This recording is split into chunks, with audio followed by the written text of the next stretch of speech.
नमस्कार दोस्तों, फास्ट सरकारी नौकरी के इस ऑनलाइन अपडेट सबसे तेज़ में आपका बहुत बहुत स्वागत है। दोस्तों, आज के इस वीडियो में बात करेंगे बिहार पुलिस जो 21 अगस्त को एग्जामिनेशन हुए दोस्तों, उसके 100 प्लस क्वेश्चन के एनालिसिस के बारे में दोस्तों आज के इस वीडियो में बात करेंगे। दोस्तों, जैसा कि आप देख पा रहे होंगे, यह हमारा टेलीग्राम चैनल है, जिस टेलीग्राम चैनल पर दोस्तों मैंने बिहार पुलिस के जो है ये PDF को अपलोड कर दिया हूँ। क्वेश्चन इसमें टोटल क्वेश्चन को मेंशन कर दिया हूँ दोस्तों।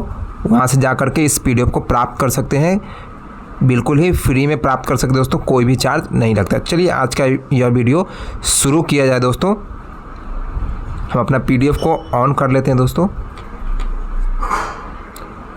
चलिए हमारा PDF ऑन हो गया है दोस्तों, ठीक है। तो जैसा कि आप देख पा रहे हो कि सबसे पहला क्वेश्चन दोस्तों पूछा गया है सिमलीपाल। सिमलीपाल जो है राष्ट्रीय उद्यान कहाँ स्थित है? सिमलीपाल राष्ट्रीय उद्यान कहाँ स्थित है? यानी यह जो नेशनल पार्क है दोस्तों, आपको बात किया जाए तो यह उड़ीसा राज्य में स्थित है दोस्तों। सिमलीपाल जो है उड़ीसा राज्य में स्थित है। तो आपको जो ऑप्शन होगा ऑप्शन डी में है उड़ीसा, ये इसका सही जवाब होगा दोस्तों। अब चलिए, यह जो है सिमलीपाल राष्ट्रीय उद्यान जो है मयूरभंज ज़िले में है, ठीक है। देखिए सिमलीपाल, इसको याद करने का ट्रिक भी है दोस्तों कि सिमली यानी सिम लेके, सिम ली मतलब लेके भाग गया, सिम लेके उड़ गया यानी उड़ीसा, हम लोग ऐसे करके याद कर लेते हैं दोस्तों।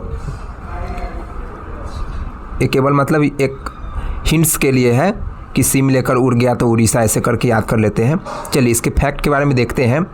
तो यह जो है 2750 वर्ग किलोमीटर में फैला हुआ है दोस्तों, ठीक है। 2000, और यह सिमलीपाल आप देख पा रहे होंगे कि यह एक नेशनल पार्क भी है दोस्तों और बाघ अभयारण्य भी है, यानी टाइगर रिजर्व भी है। यहाँ पर देख पाएंगे कि बाघ अभयारण्य और राष्ट्रीय उद्यान, यानी ये बहुत ही बड़ा है, 2750 वर्ग किलोमीटर में फैला हुआ है दोस्तों, ठीक है। अब इसमें देख पाइएगा आगे कि यह जो है भारत का 7वां सबसे बड़ा राष्ट्रीय उद्यान है। यह जो है भारत का 7वां सबसे बड़ा राष्ट्रीय उद्यान है, यानी राष्ट्रीय उद्यान को इंग्लिश में नेशनल पार्क बोला जाता है दोस्तों, नेशनल पार्क बोला जाता है। और इसमें जो है देख पाइएगा कि उद्यान जो है बंगाल के टाइगर रिजर्व इसमें रह रहे हैं, एशियाई हाथी है, गौर है, चौसिंघा के घर के रूप में जाना जाता है, ठीक है ना। तो ये फैक्ट थे इसके बारे में दोस्तों। और इसके बारे में आप जानिएगा कि यह जो है जैव मंडल है, ठीक है ना, संरक्षित जैव मंडल है। और इसमें बात करें 1994 में जो है यह सिमलीपाल को संरक्षित जैव मंडल घोषित किया गया था दोस्तों।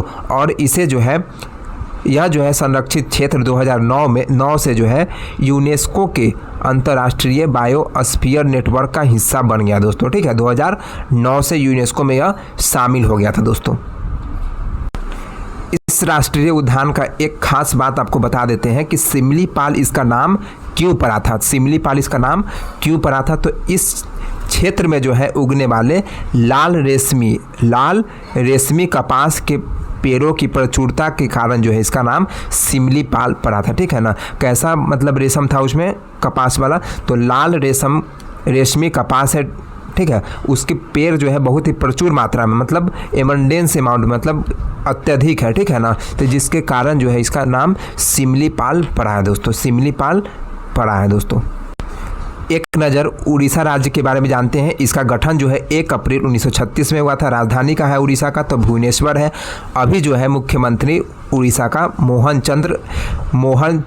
चरण मांझी है दोस्तों, मोहन चरण मांझी है दोस्तों। राज्यपाल बात किया तो रघुवर दास है दोस्तों। राज्यपाल कौन है? तो रघुवर दास है।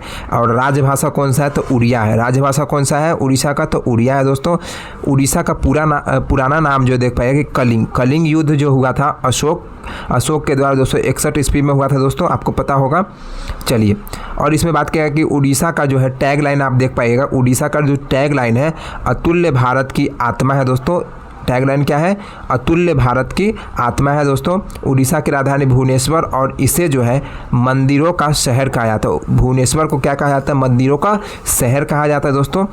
भारत का जो है कैथेड्रल शहर के रूप में भी जाना जाता है। कैथेड्रल चर्च का जो एक सबसे बड़ा जो होता है चर्च, उसको कैथेड्रल कहा जाता है दोस्तों। तो शहर के कैथेड्रल शहर के रूप में भी जाना जाता है दोस्तों। अब बात करते हैं कि उड़ीसा का जो है औद्योगिक राजधानी बात किया था राउरकेला है, ठीक है ना, राउरकेला, जहाँ पर लौह अयस्क लगाया गया था दोस्तों पंचवर्षीय योजना के दौरान। आगे बात करते हैं कि सांस्कृतिक राजधानी अगर बात किया है दोस्तों, कल्चरल कैपिटल अगर बोला जाए उड़ीसा का, तो कटक है दोस्तों। कटक को जो है millennium city and silver city के नाम से भी जाना जाता है दोस्तों, मिलेनियम सिटी और सिल्वर सिटी के रूप में भी जाना जाता है दोस्तों। अब देख पाएंगे यहाँ पर कि उड़ीसा का जो है उच्च न्यायालय यानी हाई कोर्ट जो है कटक में स्थित है दोस्तों। ब्लैक पैगोडा के नाम से मशहूर जो है कोणार्क का जो है सूर्य मंदिर भी उड़ीसा में स्थित है। अब ब्लैक पैगोडा के नाम से जाना जाता है दोस्तों, तो कोणार्क का सूर्य मंदिर को जाना जाता है दोस्तों। आगे बात करते हैं कि उड़ीसा के जो है पुरी में जगन्नाथ मंदिर स्थित है दोस्तों। उड़ीसा के पुरी में जो है जगन्नाथ मंदिर स्थित है। इसमें अगला फैक्ट है, चिल्का झील जो है भारत के खारे पानी की सबसे बड़ी झील जो है उड़ीसा में ही स्थित है दोस्तों। अगला इसमें देख पाएगा कि हीराकुड जो है दुनिया का सबसे लंबा बांध है जो कि महानदी पर बना है दोस्तों, जो कि महानदी पर बना है। अब आगे बात करते हैं कि महानदी को जो है उड़ीसा के शोक के रूप में जाना जाता है। उड़ीसा के शोक के रूप में किसे जाना जाता है, तो महानदी को जाना जाता है दोस्तों। आगे बात करते हैं कि नंदनकानन टाइगर रिजर्व जो है सफ़ेद बाघों के लिए प्रसिद्ध है। यह भी कहाँ है, तो यह भी उड़ीसा राज्य में स्थित है दोस्तों। और उड़ीसा का अब अंतिम पॉइंट देखते हैं कि उड़ीसा का जो प्रमुख बंदरगाह में देख पाइएगा दोस्तों, तो पारादीप जो है उड़ीसा का बंदरगाह है। कौन सा बंदरगाह है उड़ीसा का, तो पारादीप जो है उड़ीसा का बंदरगाह है दोस्तों। तो इतने सारे फैक्ट बन रहे थे उड़ीसा राज्य से, तो जिसको मैंने समझाने का कोशिश किया दोस्तों। और यह कोई भी शिफ्ट में पूछा जा सकता है दोस्तों, किसी भी डेट को बिहार पुलिस में पूछा जा सकता है, इसलिए इसको कराने का कोशिश किया। हमारे चैनल को अभी तक सब्सक्राइब नहीं किए हैं तो सब्सक्राइब कर लीजिए। अगला क्वेश्चन देख पाइएगा दोस्तों कि विश्व महासागर दिवस निम्नलिखित में से किस तारीख को मनाया जाता है। विश्व महासागर दिवस जो है कब मनाया जाता है दोस्तों, इसका सही जवाब होगा 8 जून। इसका सही जवाब है दोस्तों, 8 जून इसका सही जवाब है। विश्व महासागर दिवस कब मनाया जाता है दोस्तों, तो 8 जून को जो है विश्व महासागर दिवस मनाया जाता है। चलिए और भी दिवस के बारे में जानते हैं दोस्तों, और भी दिवस के बारे में जानते हैं। इसमें देख पाइएगा कि 2 जून को जो है अंतर्राष्ट्रीय यौनकर्मी दिवस, तेलंगाना की स्थापना भी 2 जून को ही हुआ था दोस्तों। 2 जून 2014 को जो है तेलंगाना राज्य का स्थापना हुआ था, जो कि आंध्र प्रदेश से अलग हुआ दोस्तों, ठीक है। और अंतर्राष्ट्रीय यौनकर्मी यानी सेक्स वर्कर जिसको बोला जाता है इंग्लिश में, यौनकर्मी दिवस 2 जून को ही मनाया जाता है दोस्तों। 4 जून को जो है मानसून आक्रामकता के शिकार बच्चों का अंतर्राष्ट्रीय दिवस मनाया जाता है दोस्तों। 5 जून को जो है पर्यावरण दिवस मनाया जाता है दोस्तों। बात करते हैं कि अब देखिए यहाँ पर 5 जून को बोल दिया पर्यावरण दिवस मनाते हैं, इसी में एक याद कर लीजिएगा कि 5 अक्टूबर को डॉल्फिन दिवस मनाते हैं, ठीक है ना, 5 अक्टूबर को डॉल्फिन दिवस मनाते हैं दोस्तों। अगला बात करते हैं कि 7 जून को जो है विश्व खाद्य सुरक्षा दिवस मनाते हैं। विश्व खाद्य सुरक्षा दिवस मनाते हैं कितने तारीख को, तो 7 जून को मनाते हैं दोस्तों। अब आगे बात करते हैं कि 8 जून में आप देख पाएगा दोस्तों कि विश्व महासागर दिवस मनाते हैं। दूसरा है विश्व मस्तिष्क ट्यूमर दिवस मनाते हैं दोस्तों। आगे बात करते हैं कि 12 जून को जो है विश्व बाल श्रम निषेध दिवस मनाते हैं, मतलब बलात् श्रम को जो है निषेध, बच्चे से मतलब श्रम नहीं करवाने के लिए जागरूकता के रूप में जो 12 जून को मनाते हैं दोस्तों। 14 जून को जो है मनाते हैं विश्व रक्तदान दिवस। विश्व रक्तदान दिवस कब मनाते हैं, तो 14 जून को मनाते हैं। 18 जून को जो है ऑटिस्टिक गर्भ दिवस मनाते हैं। 18 जून को क्या मनाते हैं, तो ऑटिस्टिक गर्भ दिवस मनाते हैं दोस्तों। आगे देख पाइएगा कि 19 जून को जो है विश्व पितृ दिवस मतलब फादर डे मनाते हैं दोस्तों। जून के प्रत्येक तीसरे रविवार को मनाते हैं, ठीक है, जून के प्रत्येक तीसरे रविवार को मनाते हैं, मतलब हर साल जो है जून के तीसरे रविवार को मनाते हैं। विश्व पितृ दिवस मनाते हैं दोस्तों। आगे बात करते हैं कि विश्व सिकल सेल जागरूकता दिवस 19 जून को ही मनाते हैं। विश्व साउटरिंग दिवस जो है 19 जून को ही मनाते हैं दोस्तों। 21 जून को मनाते हैं, देख पाए कि विश्व जल सर्वेक्षण दिवस मनाते हैं। विश्व जल सर्वेक्षण दिवस 21 जून को मनाते हैं। अंतर्राष्ट्रीय योग दिवस, अंतर्राष्ट्रीय योग दिवस जो है 21 जून को ही मनाते हैं। विश्व संगीत दिवस भी 21 जून को ही मनाते हैं। विश्व संगीत दिवस भी 21 जून को मनाते हैं दोस्तों। आगे आप देख पाइएगा कि 26 जून को देख पाइएगा कि नशीले दवाओं के दुरुपयोग और अवैध तस्करी के खिलाफ जो अंतर्राष्ट्रीय दिवस मनाते हैं। मतलब नशीला जो दवाएं हैं दोस्तों, नशीला जो दवा है उसके जो दुरुपयोग हो रहे हैं, ठीक है ना, उसके प्रति जागरूकता के लिए 26 जून को जो है नशीला दवाओं के दुरुपयोग और अवैध तस्करी के खिलाफ जो अंतर्राष्ट्रीय दिवस मनाते हैं, ठीक है। अब इसको जो है इंग्लिश में भी यहाँ पर दिया हुआ है, जिनको इंग्लिश जानते होंगे, जैसे कि आप 5 जून को जो है वर्ल्ड इन्वायरमेंट दिवस मनाते हैं दोस्तों, जिसको हिंदी में विश्व पर्यावरण दिवस बोलते हैं। और वैसे ही 7 जून को जो है वर्ल्ड फूड सेफ्टी दिवस मनाते हैं, मतलब खाद्य संरक्षण दिवस मनाते थे। ऐसे करके आप इंग्लिश में भी देख पाइएगा। अब उसमें दिया हुआ था अंतर्राष्ट्रीय यौन कर्मी दिवस मनाते हैं कब, तो इसमें दिया इंटरनेशनल सेक्स वर्कर। इस तरीके से आप इंग्लिश भी आप देख लीजिएगा एक बार। अगला क्वेश्चन है कि श्रीनगर किस नदी के किनारे है। मतलब श्रीनगर जो है किस नदी के किनारे स्थित है दोस्तों, तो सही जवाब होगा झेलम नदी के किनारे है। श्रीनगर किस नदी के किनारे है, तो श्रीनगर झेलम नदी के किनारे स्थित है। बिहार में कौन सा टाइगर रिजर्व है। बिहार में कौन सा टाइगर रिजर्व है, बता दें आपको कि बिहार में मात्र एक टाइगर रिजर्व है, जिसका नाम है वाल्मीकि टाइगर रिजर्व है दोस्तों। वाल्मीकि टाइगर रिजर्व है दोस्तों, बिहार में है दोस्तों। अगला क्वेश्चन है कि बिहार का शोक किस नदी को कहा जाता है। बिहार का शोक किस नदी को कहा जाता है दोस्तों, तो इसका सही जवाब होगा कोसी नदी को कहा जाता है। बिहार का शोक किस नदी को कहा जाता है, तो बिहार का शोक कोसी नदी को कहा जाता है दोस्तों। अब बात करेंगे दोस्तों कि यह क्वेश्चन पूछा गया था कोसी नदी की लंबाई कितनी है दोस्तों। अगर यह क्वेश्चन अगर पूछा गया था तो कितने लड़के घुलट जाएंगे दोस्तों, ठीक है ना। और जो सही करके आएंगे उनका जो है एकदम फाइनल रिजल्ट बनेगा दोस्तों। तो 729 किलोमीटर जो है कोसी नदी की लंबाई है दोस्तों। कितनी लंबाई है कोसी नदी की दोस्तों, तो 729 किलोमीटर इसकी लंबाई है दोस्तों। आगे बात करेंगे कि विश्व जनसंख्या दिवस कब मनाया जाता है दोस्तों। विश्व जनसंख्या दिवस कब मनाया जाता है, तो 11 जुलाई को मनाया जाता है। मतलब एक मतलब बोलते हैं ना कि जो एक लड़का एक लड़की, तो आप ऐसे याद करके रखिएगा कि एक यानी 11 जुलाई को जो है विश्व जनसंख्या दिवस मनाया जाता है दोस्तों। चलिए आगे बात करते हैं सांभर झील किस राज्य में स्थित है। सांभर झील जो है किस राज्य में स्थित है, इसका सही जवाब होगा राजस्थान राज्य में स्थित है दोस्तों। राजस्थान राज्य में स्थित है। और यह सांभर झील जो है खारे पानी का झील है। किसकी झील है दोस्तों, तो खारे पानी की झील है दोस्तों। हमारे भारत में जो है लैगून झील भी है, ठीक है ना। लैगून झील भी है दोस्तों, हमारे भारत में लैगून झील भी है जो कि महाराष्ट्र राज्य में है और जिसका नाम है लोनार झील, ठीक है ना। लोनार झील जिसका नाम है वो लैगून झील है, महाराष्ट्र राज्य में स्थित है दोस्तों, ठीक है। आगे बात करते हैं कि 2011 के जनगणना के अनुसार सबसे कम महिला साक्षरता दर किस राज्य की है। तो सबसे कम महिला साक्षरता दर अगर बात किया जाए दोस्तों तो बिहार राज्य की है दोस्तों। सबसे कम महिला साक्षरता दर किस राज्य की है दोस्तों, तो बिहार राज्य की है। चलिए आपको डाटा दिखाते हैं।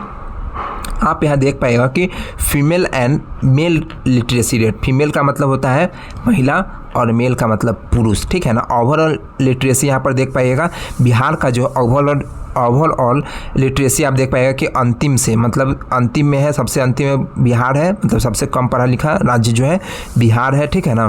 तो इसमें देख पाएगा कि 61.8% जो है टोटल लोग यहाँ पढ़े लिखे हैं, ठीक है। जिसमें से अगर पुरुष बात किया है तो 71.2% है और महिला बात किया है तो 51.50% है, ठीक है ना। आगे बात करते हैं कि अरुणाचल प्रदेश, देखिए बिहार के बाद नंबर आता है अरुणाचल प्रदेश सबसे कम पढ़ा लिखा में 65.38%, ठीक है। 72.55% जो है मेल यानी पुरुष जो है पढ़े लिखे हैं और उसके बाद आते हैं फीमेल के नंबर आते हैं तो 57.70% आते हैं। यानी बात किया जाए तो 52.12% जो है यहाँ पर देख पाएंगे कि बिहार के बाद इसी का राजस्थान का नंबर आता है। यानी बिहार के बाद जो है यह राजस्थान का नंबर है, ठीक है। तो अगर बिहार ऑप्शन में अगर नहीं दिया हुआ कि सबसे कम महिला साक्षरता दर किस राज्य की है, अगर बिहार दिया हुआ तो बिहार ऑप्शन आंसर होगा। अगर राजस्थान दिया हुआ तो राजस्थान ऑप्शन, क्योंकि बिहार के बाद राजस्थान का ही नंबर आता है और राजस्थान के बाद देख पाएंगे कि झारखंड में सबसे कम पढ़ी लिखी महिला है और झारखंड के बाद ही अरुणाचल प्रदेश का नंबर आता है, उसके बाद आंध्र प्रदेश का, ठीक ना। तो इस प्रकार आप देख पाएँ। और मेल मतलब अगर ओवरऑल अगर बात किया है तो इस तरीके से सीरीज चल रही है। आप देख पाएंगे कि सबसे कम पढ़ा लिखा बिहार है, उसके बाद अरुणाचल प्रदेश, उसके बाद राजस्थान है, उसके बाद झारखंड है, उसके बाद आंध्र प्रदेश है। तो 3 याद रखिए, हो जाएगा काम इतना से, ठीक है ना। बस 3 याद रखिए कि सबसे कम, कभी कभी गूगल में पूछ देता है कि गूगल में बताइए कि आंध्र प्रदेश, ये पूछ देगा बिहार और अरुणाचल प्रदेश, बिहार और राजस्थान, ऐसे करके दे देगा कि सबसे कम अंतिम से बताना है कि कौन है। तो आप गूगल में याद रखें कि बिहार और अरुणाचल प्रदेश सबसे कम है और उसके बाद आते हैं राजस्थान के नंबर, ठीक है। चलिए अगला बात करते हैं कि प्रोटेम स्पीकर की नियुक्ति किसके द्वारा किया जाता है। प्रोटेम स्पीकर की नियुक्ति किसके द्वारा किया जाता है। अब बात करते हैं कि प्रोटेम स्पीकर जो होते हैं दोस्तों, यह जो है राष्ट्रपति के द्वारा नियुक्त किए जाते हैं दोस्तों, यह जो है राष्ट्रपति के द्वारा नियुक्त किए जाते हैं। चलिए और इसके बारे में कुछ फैक्ट जानते हैं।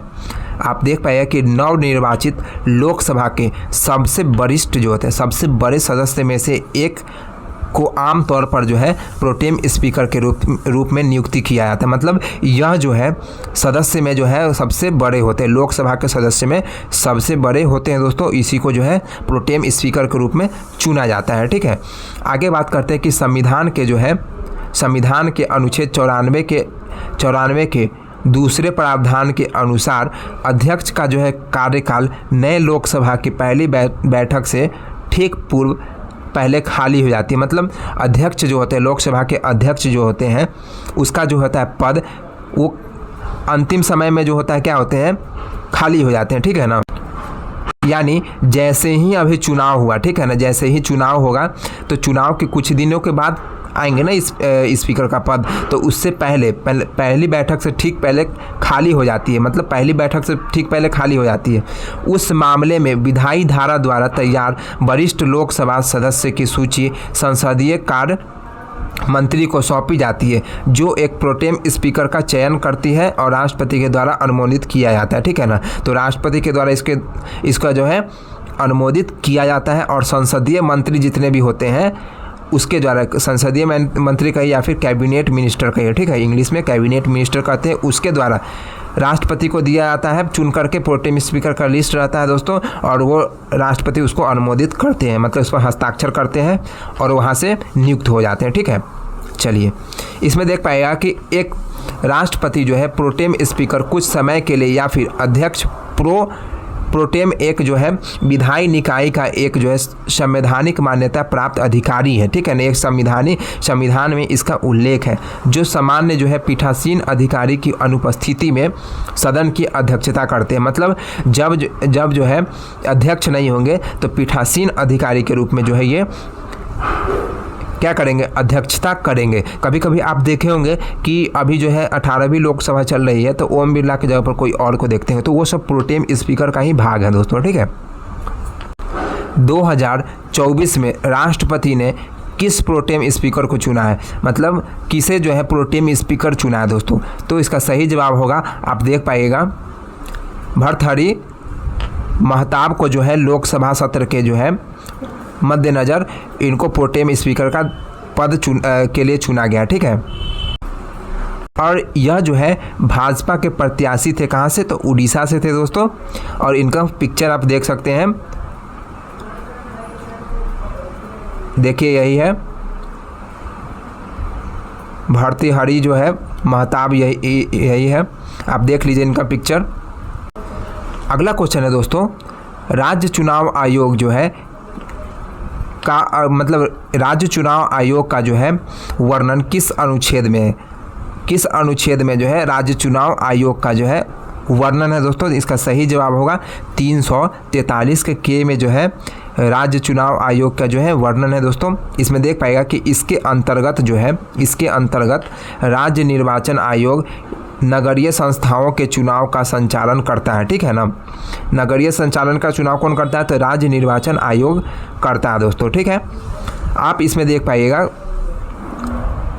कि संविधान के जो है 73वें और 74वें, ठीक है, संविधान संशोधन अधिनियम 1992 के अंतर्गत राज्य चुनाव आयोग का गठन किया गया। मतलब राज्य चुनाव आयोग का गठन जो है 73वें और 74वें संविधान संशोधन 1992 के तहत किया गया। अब बता देते हैं कि हमारे जो संविधान में है 73वें संविधान संशोधन के तहत जो है ग्राम पंचायत को जोड़ा गया, जो कि अनुसूची 11 का पार्ट है दोस्तों।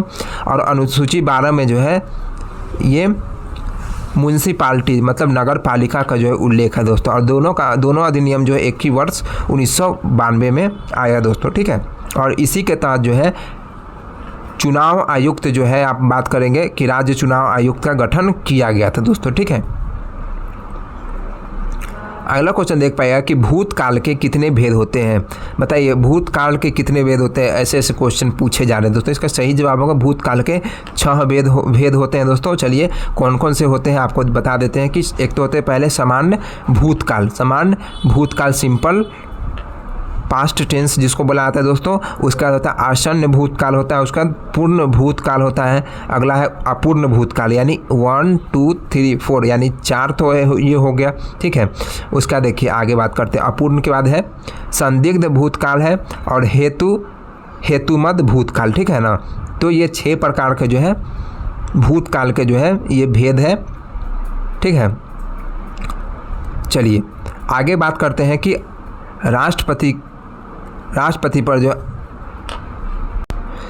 राष्ट्रपति के अध्यादेश जारी करने की शक्ति किस अनुच्छेद में है। तो बता दें कि राष्ट्रपति के जो अध्यादेश जारी करने की शक्ति अनुच्छेद 123 में है दोस्तों। इसमें देख पाइएगा आप कि अनुच्छेद 123 के अनुसार बात किया जाएगा दोस्तों।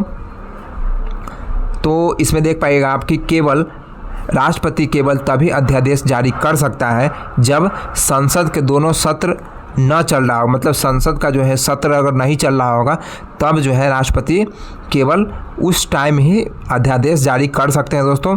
संसद के दोनों सदन में से कोई भी सत्र न चल रहा हो तब भी जारी कर सकते हैं, ठीक है। राष्ट्रपति इसे किसी भी समय वापस ले सकते हैं। अध्यादेश जारी कर दिया तो उसको कभी भी वापस ले सकते हैं, ये राष्ट्रपति के हाथों में होता है दोस्तों।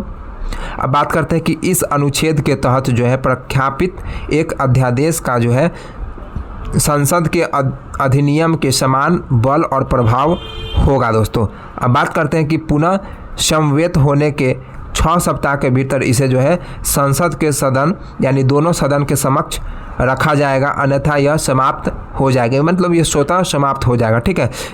नहीं तो इसको 6 सप्ताह के अंदर जो है इसको संसद के दोनों सदन के समक्ष रखना होगा, ठीक है। अब आगे बात करते हैं। इसमें देख पाएगा कि भारत के संविधान का अनुच्छेद 223 में जो है भारत के राज्यपाल को जो है अध्यादेश जारी करने की शक्ति प्रदान करता है जब जो है राज्य विधानमंडल, अब तो केंद्र में बात किया कि संसद है, लोकसभा राज्यसभा है, लेकिन अगर राज्य में बात किया है दोस्तों तो राज्य विधानमंडल है, जिसमें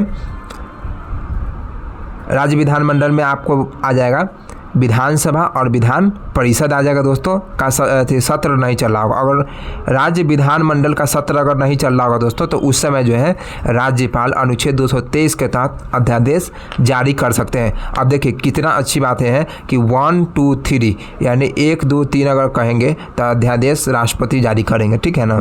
मतलब 1 से स्टार्ट होंगे तो राष्ट्रपति हो जाएंगे और 2 3 बीच में 1 लिख देंगे तो ये हो जाएगा राज्य के लिए, हो जाएगा राज्यपाल के लिए, ठीक है। अब चलिए अब देखिए इसमें कुछ अनुच्छेद जो है राष्ट्रपति से संबंधित है, इसको भी देख लेते हैं। अनुच्छेद 52 में कहता है कि भारत के राष्ट्रपति का उल्लेख किसमें है, अनुच्छेद 52 में है। अब बात करते हैं कि अनुच्छेद 53 में संघ की कार्यकारी शक्ति है, ठीक है। अनुच्छेद 54 में राष्ट्रपति का चुनाव का उल्लेख, जो अनुच्छेद 54 में चुनाव का उल्लेख है।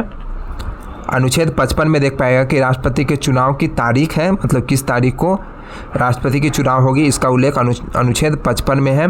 अनुच्छेद 56 में है राष्ट्रपति के पद की अवधि, मतलब राष्ट्रपति कितने दिन तक अपने पद पर बने रहेंगे, इसका उल्लेख किसमें है, तो अनुच्छेद 56 में है। अनुच्छेद 57 में है पुनः चुनाव के लिए पात्रता, मतलब दोबारा से चुनाव लड़ने के लिए पात्रता, मतलब डॉक्यूमेंटेशन के बारे में है इसमें, ठीक है।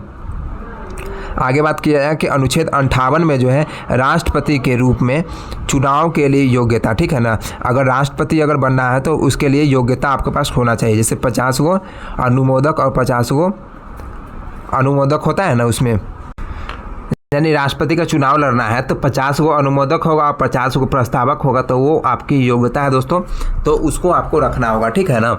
आगे बात करते हैं, राष्ट्रपति के जो है कार्यकाल की शर्तें होंगे, ठीक है ना। राष्ट्रपति के जो है 59 में कहा गया कि राष्ट्रपति के कार्यकाल की शर्तें होंगे, कंडीशन होंगे कुछ। अनुच्छेद 60 में कहा गया है कि राष्ट्रपति द्वारा शपथ और प्रतिज्ञान, मतलब राष्ट्रपति का जो है शपथ का उल्लेख किसमें किया गया, तो अनुच्छेद 60 में किया गया। अनुच्छेद 61 में जो है राष्ट्रपति के महाभियोग, इसको इंग्लिश में इम्पीचमेंट बोला जाता है, ठीक है, इम्पीचमेंट बोला जाता है दोस्तों, इम्पीचमेंट की प्रक्रिया। अनुच्छेद 123 में जो है राष्ट्रपति की अध्यादेश जारी करने की शक्ति दोस्तों, ये किस में है, तो अनुच्छेद 123 में है, ठीक है। अनुच्छेद 143 में जो है राष्ट्रपति जो है सुप्रीम कोर्ट से सलाह ले सकता है, तो अनुच्छेद 143 में है। तो ये सभी अनुच्छेद राष्ट्रपति से संबंधित है दोस्तों, जिसको मैंने समझाने का कोशिश किया दोस्तों। अगला क्वेश्चन है, राज्य वित्त आयोग का किस अनुच्छेद में वर्णन है। राज्य वित्त आयोग जो है किस अनुच्छेद में है, ठीक है ना। इसका सही जवाब होगा 243 के आई में जो है, 243 के आई में क्या है, राज्य वित्त आयोग है, ठीक है। अगला क्वेश्चन पूछा गया है कि 58वां जो है ज्ञानपीठ पुरस्कार जो है किसे मिला। 58वां ज्ञानपीठ पुरस्कार किसे मिला दोस्तों, बात किया है दोस्तों, तो उर्दू के जो है कवि, उर्दू के कवि कौन है दोस्तों, गुलजार है, और संस्कृत के विद्वान कौन है, जगत गुरु रामभद्राचार्य को जो है 58वां ज्ञानपीठ पुरस्कार जो है 2024 का उसके लिए उसको नामित किया गया दोस्तों। कौन है, तो उर्दू के कवि है गुलजार, और संस्कृत के विद्वान है जगत गुरु रामभद्राचार्य को जो है ज्ञानपीठ पुरस्कार मिला। कितने नंबर का था दोस्तों, तो 58वां था दोस्तों, ठीक है। बिहार में SC ST के मतलब शेड्यूल कास्ट और शेड्यूल ट्राइब के जो है मंत्री कौन है दोस्तों, तो बिहार में जो बात किया है दोस्तों, तो जीतन राम मांझी का जो बेटा है दोस्तों रत्नेश सादा जो है ये SC ST के जो है मंत्री है दोस्तों। SC ST के मंत्री कौन है, तो जीतन राम मांझी के जो है बेटे हैं दोस्तों रत्नेश सादा, वो SC ST के जो है वो मंत्री है दोस्तों, ठीक है। प्रथम चुनाव आयुक्त कौन थे दोस्तों, तो इसका सही जवाब होगा सुकुमार सेन। सुकुमार सेन जो है प्रथम चुनाव आयुक्त है दोस्तों। और 2011 के जनगणना में चुनाव आयुक्त कौन थे दोस्तों, तो चंद्रमौली, ठीक है ना। 2011 के जनगणना में जनगणना आयुक्त अगर बात किया है दोस्तों, जनगणना आयुक्त अगर बात किया है तो C चंद्रमौली थे, C चंद्रमौली थे, ठीक है ना।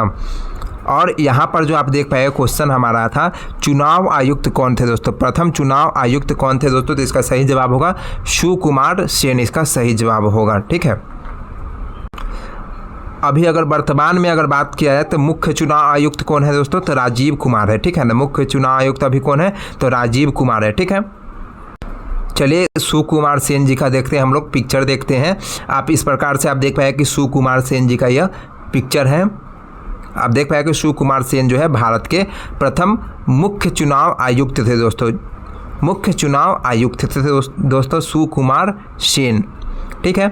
अब इसमें बात क्या कि मिहिर सेन जो है, अब सुकुमार सेन से ही रिलेटेड जैसा लग रहा है मिहिर सेन, ये इंग्लिश चैनल पार करने वाला जो है दोस्तों, देख पाएगा कि जिब्राल्टर और पनामा नहर को तैरने वाले एकमात्र व्यक्ति जो है दुनिया की सबसे लंबी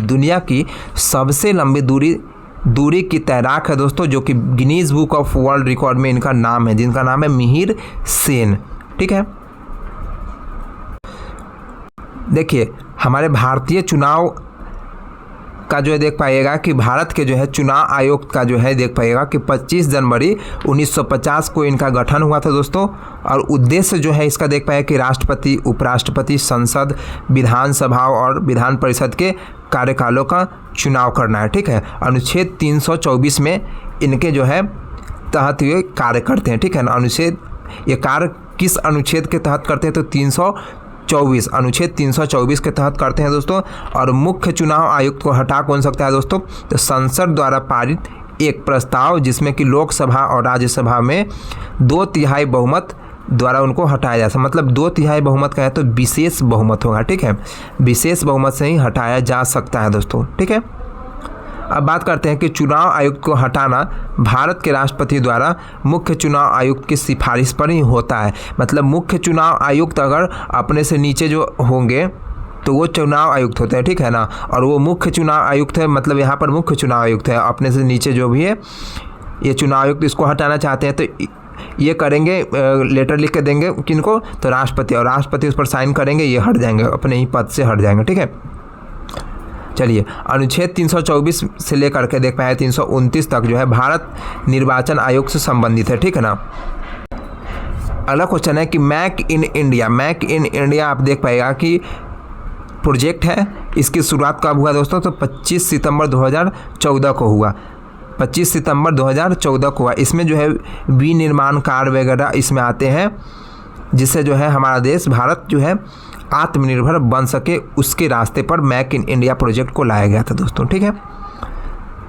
चलिए, अगला क्वेश्चन आप देख पाएगा कि भारत के प्रथम उप प्रधानमंत्री और गृह मंत्री, उप प्रधानमंत्री और गृह मंत्री दोनों एक ही व्यक्ति थे दोस्तों, कौन थे दोस्तों, तो इसका सही जवाब होगा सरदार वल्लभ भाई पटेल।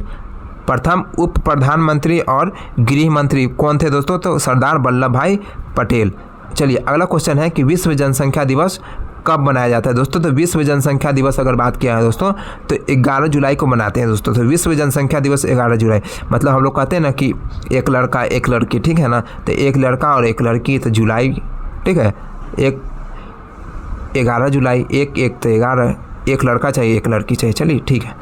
अब बोला गया है कि ढलाई लामा जो है भारत कब आए थे दोस्तों, तो ढलाई लामा जो है भारत 1959 को आए थे दोस्तों, 1959 को आए थे दोस्तों। ढलाई लामा जो है भारत कब आए थे, तो 1959 को आए थे, 1959 में आए थे दोस्तों, ठीक है। अगला क्वेश्चन पूछा गया दोस्तों कि ताजमहल के वास्तुकार कौन है दोस्तों, ताजमहल के वास्तुकार कौन है दोस्तों, तो इसका सही जवाब होगा उस्ताद अहमद लाहौरी, ठीक है ना। उस्ताद अहमद लाहौरी जो है ताजमहल के वास्तुकार है दोस्तों। और दूसरा क्वेश्चन है हमारे नए संसद भवन के वास्तुकार कौन है दोस्तों, तो इसका सही जवाब होगा विमल पटेल, ठीक है, विमल पटेल इसका सही जवाब होगा दोस्तों। अगला क्वेश्चन है कि ताजमहल किसने बनवाया था, तो इसका सही जवाब होगा बेगम की याद में शाहजहां ने ताजमहल को बनवाया था दोस्तों। चलिए, चालिनी कोशिका जो है किस में पाया जाता है दोस्तों, चालिनी कोशिका जो है किस में पाया जाता है दोस्तों, तो इसका सही जवाब होगा फ्लोएम, इसका सही जवाब होगा। जिससे जो है तना जो है अपने खाद्य मतलब भोजन लेते हैं, उसी में ये चालिनी कोशिका पाई जाती है, जिसका नाम है फ्लोएम, ठीक है। अगला क्वेश्चन बोला गया दोस्तों कि मुद्रास्फीति क्या है। आपको बता दें दोस्तों कि मुद्रास्फीति जो है इसमें इसको इंग्लिश में बोला जाता है इन्फ्लेशन, इसको बुलाया था दोस्तों, मुद्रास्फीति को इंग्लिश में इन्फ्लेशन बुलाया था दोस्तों। इसमें क्या होता है कि मुद्रा का वैल्यू घट जाता है दोस्तों, मुद्रा का वैल्यू क्या होता है, घट जाता है, और सामान का वैल्यू बढ़ जाता है। जैसे आपको बता दें कि एक बूढ़ी थी दोस्तों, एक बूढ़ी थी, तो एक दिन वो अपने सामान को लेकर जा रही थी, ठीक है ना, तो वो लेकर जाते तो बीच में जो है डाकू वगैरह आ गया, ठीक है ना, तो उसका पैसा भी था, ठीक है।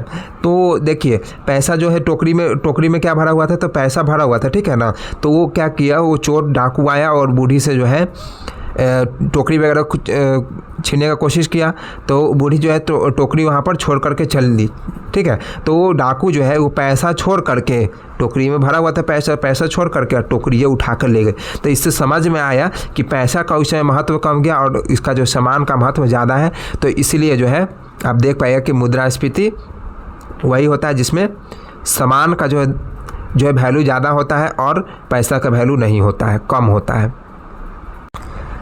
दोस्तों। अगला क्वेश्चन बोला है कि वित्तीय आपात किस अनुच्छेद में है दोस्तों। बता दें कि 3 प्रकार के आपातकाल होते हैं दोस्तों। एक होते हैं राष्ट्रीय आपात, ठीक है, एक होते हैं राष्ट्रीय आपात, दूसरा होते हैं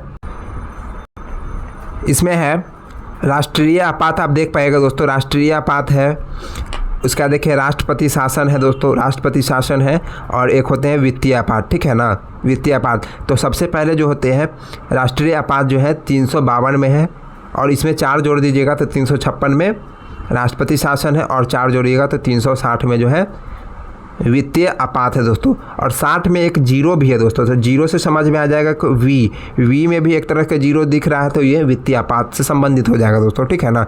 तो अनुच्छेद 360 में जो है वित्तीय आपात का उल्लेख है दोस्तों। वित्तीय आपात का उल्लेख किस में है, तो अनुच्छेद 360 में है वित्तीय आपात का उल्लेख। अगला क्वेश्चन देख पाएगा दोस्तों, पृथ्वी का पलायन वेग कितना होता है, और साथ में यह भी है चंद्रमा का पलायन वेग कितना होता है दोस्तों। तो पृथ्वी का पलायन वेग होता है 1.2 किलोमीटर पर सेकेंड, मतलब एक सेकेंड में जो है 11.2 किलोमीटर तक स्पीड होगा, उसे ही पृथ्वी का पलायन वेग कहेंगे। और चंद्रमा का पलायन कहेंगे तो 2 दूना 4 कहेंगे तो चंद्रमा पर पहुँच जाएंगे, ठीक है ना। तो एक सेकेंड में 2.4 किलोमीटर चलेंगे तो वह चंद्रमा का पलायन वेग होगा, ठीक है। अगला क्वेश्चन है, अलवार जो होता है कौन थे दोस्तों। अलवार और नैनार 2 प्रकार के थे दोस्तों, संत थे। तो बात किया जाए कि विष्णु के जो है भक्ति में डूबे हुए थे, उसको अलवार कहा जाता था दोस्तों। विष्णु के भक्ति में डूबे हुए को क्या कहा जाता है दोस्तों, तो अलवार कहा जाता है। और नयनार मतलब होता है शिव के जो नयन होते हैं दोस्तों, तो नयनार यानी शिव को समर्पित थे दोस्तों, ये नयनार शिव को समर्पित थे दोस्तों, ठीक है। अनुच्छेद 44 में क्या है दोस्तों, अनुच्छेद 44 में क्या है, तो समान नागरिक संहिता है दोस्तों, समान नागरिक संहिता है दोस्तों, ठीक है। अनुच्छेद 21 का संबंध किससे है दोस्तों, अनुच्छेद 21 का संबंध किससे है दोस्तों, चलिए बात करते हैं। आप देख पाएंगे कि अनुच्छेद 21 में जो है दोस्तों, यह अनुच्छेद जो है व्यक्ति के जीवन और दैहिक स्वतंत्रता के जो है अधिकार का रक्षा करता है, ठीक है ना। दैहिक स्वतंत्रता का अधिकार की रक्षा करता है दोस्तों। अनुच्छेद 20 में जो है, यह अनुच्छेद जो है आत्म दोष सिद्धि पर रोक लगाता है, ठीक है ना। आत्म दोष सिद्धि पर रोक लगाता है अनुच्छेद 20, ठीक है। अगला क्वेश्चन देख पाएगा कि विद्युत आवेश के प्रवाह के दर को क्या कहते हैं दोस्तों। तो विद्युत आवेश के जो है प्रवाह के दर को जो है विद्युत धारा कहते हैं दोस्तों। विद्युत धारा यानी इंग्लिश में कहें तो करेंट। तो करेंट का फॉर्मूला भी होता है दोस्तों Q/T, मतलब चार्ज फ्लोइंग पर सेकेंड, मतलब एक सेकेंड में जितना आवेश फ्लो करेगा, मतलब फ्लो करेगा, ठीक है ना, तो उसी को कहेंगे विद्युत धारा कहेंगे, ठीक है। और इसका SI मात्रक होता है एम्पियर, ठीक है। एम्पियर इसका SI मात्रक होता है, ठीक ना। अगला क्वेश्चन देख पाएगा दोस्तों कि 1942 में कौन हजारीबाग जेल से भागे थे। 1942 में कौन हजारीबाग जेल से भागे थे। बता देते हैं कि ये हजारीबाग जो है ये झारखंड राज्य में पड़ता है दोस्तों।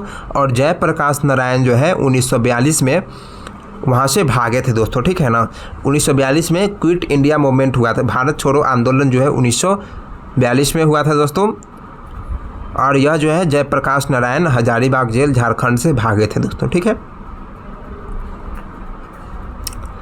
अगला क्वेश्चन देख पाएगा कि निर्वात में प्रकाश की चाल क्या होती है। निर्वात में प्रकाश की चाल क्या होती है। इसका सही जवाब होगा 3 लाख किलोमीटर पर सेकेंड, ठीक है ना, या फिर 3 × 10⁸ मीटर पर सेकेंड होगा। और इससे ज़्यादा किसी की भी चाल नहीं होती है दोस्तों। और बात किया है दोस्तों कि प्रकाश को जो है फ्लो करने के लिए माध्यम की आवश्यकता नहीं होती है, माध्यम की आवश्यकता नहीं होती है दोस्तों, जबकि ध्वनि को चलने के लिए माध्यम की आवश्यकता होती है दोस्तों, ठीक है। उसी पर क्योंकि बात करें अगर प्रकाश जो है वैक्यूम में भी चल जाता है, जहाँ पर कि न एयर है न कुछ है, तो वहाँ भी चल रहा है, लेकिन हवा जो है वैक्यूम में, ये ध्वनि जो है वैक्यूम में ट्रेवल नहीं कर सकता है, ठीक है ना। बात किया है कि लाइट जो होते हैं दोस्तों, लाइट यानी प्रकाश जो होते हैं इलेक्ट्रोमैग्नेटिक वेव है, इलेक्ट्रोमैग्नेटिक वेव है EMW, ठीक है ना, इलेक्ट्रोमैग्नेटिक वेव है। और यह जो है बता दें कि सबसे ज़्यादा इसका स्पीड जो होता है वैक्यूम में होता है आप 3 लाख किलोमीटर पर सेकेंड होता है दोस्तों, ठीक है। इससे ज़्यादा किसी की भी चाल नहीं होती है, किसी की भी स्पीड इससे ज़्यादा नहीं होती है दोस्तों। वर्षा का pH मान कितना होता है। वर्षा जल जो होते हैं उसका pH मान कितना होता है दोस्तों। इसका सही जवाब होगा 5 से लेकर के 5.5 तक के जो होते हैं वर्षा जल का pH मान होता है। और एसिड रेन का बात किया है दोस्तों तो 5.6 होता है। एसिड रेन का कितना होता है pH मान, तो 5.6 होता है दोस्तों, ठीक है। अगला क्वेश्चन है कि भारत का शिक्षा मंत्री कौन है दोस्तों। इसका सही जवाब होगा धर्मेंद्र प्रधान। भारत का शिक्षा मंत्री कौन है, तो धर्मेंद्र प्रधान इसका सही जवाब होगा। भीम बांध अभयारण्य कहाँ पर दोस्तों, तो मुंगेर जिला में स्थित है दोस्तों। और भीम बांध अभयारण्य जो है मुंगेर जिला में स्थित है। और मुंगेर का जो है लिंगानुपात सबसे कम है दोस्तों। सेक्स रेशियो अगर बात किया जाए तो सबसे कम बिहार में जो है, यह बिहार राज्य में पड़ता है मुंगेर। और यहाँ पर भीम बांध है, अभयारण्य है, और मुंगेर जिला का लिंगानुपात सबसे कम है दोस्तों, ठीक है। 1975 में राष्ट्रीय आपातकाल के समय बिहार के राज्यपाल कौन थे। बिहार के राज्यपाल जो है 1975 में राष्ट्रीय आपातकाल के दौरान कौन थे दोस्तों। तो सबसे पहला क्वेश्चन तो बन गया कि 1975 में राष्ट्रीय आपातकाल लगा था दोस्तों। और दूसरा नंबर क्वेश्चन बन गया कि उस समय राज्यपाल बिहार के कौन थे। तो इसका सही जवाब होगा रामचंद्र भंडारे, इसका सही जवाब होगा दोस्तों। रामचंद्र भंडारे जो है 1975 में राष्ट्रीय आपातकाल के समय बिहार के राज्यपाल थे, ठीक है। अगला क्वेश्चन है कि सुबेरी क्या होती है। सुबेरी क्या होती है दोस्तों, कि सुबेरी जो होती है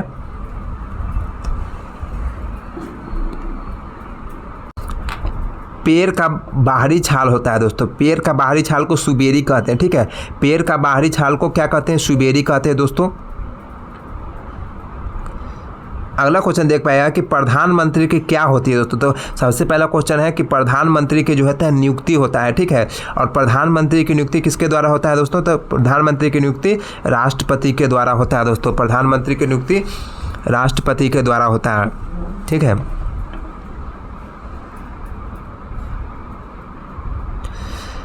बिहार का अगला क्वेश्चन है बिहार का सबसे अधिक जनसंख्या घनत्व वाला जिला कौन सा है दोस्तों।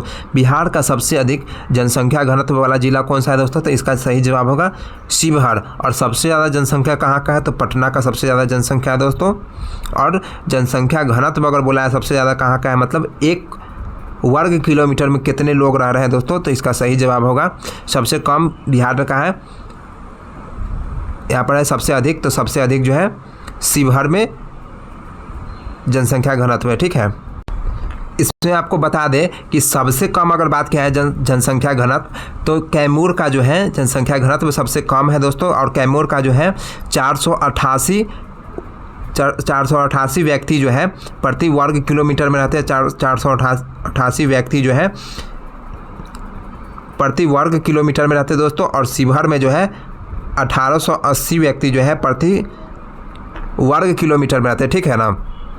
तो इसको याद रखिएगा। इसमें आपको फैक्ट बता दिए सबसे कम जनसंख्या घनत्व कहाँ का है।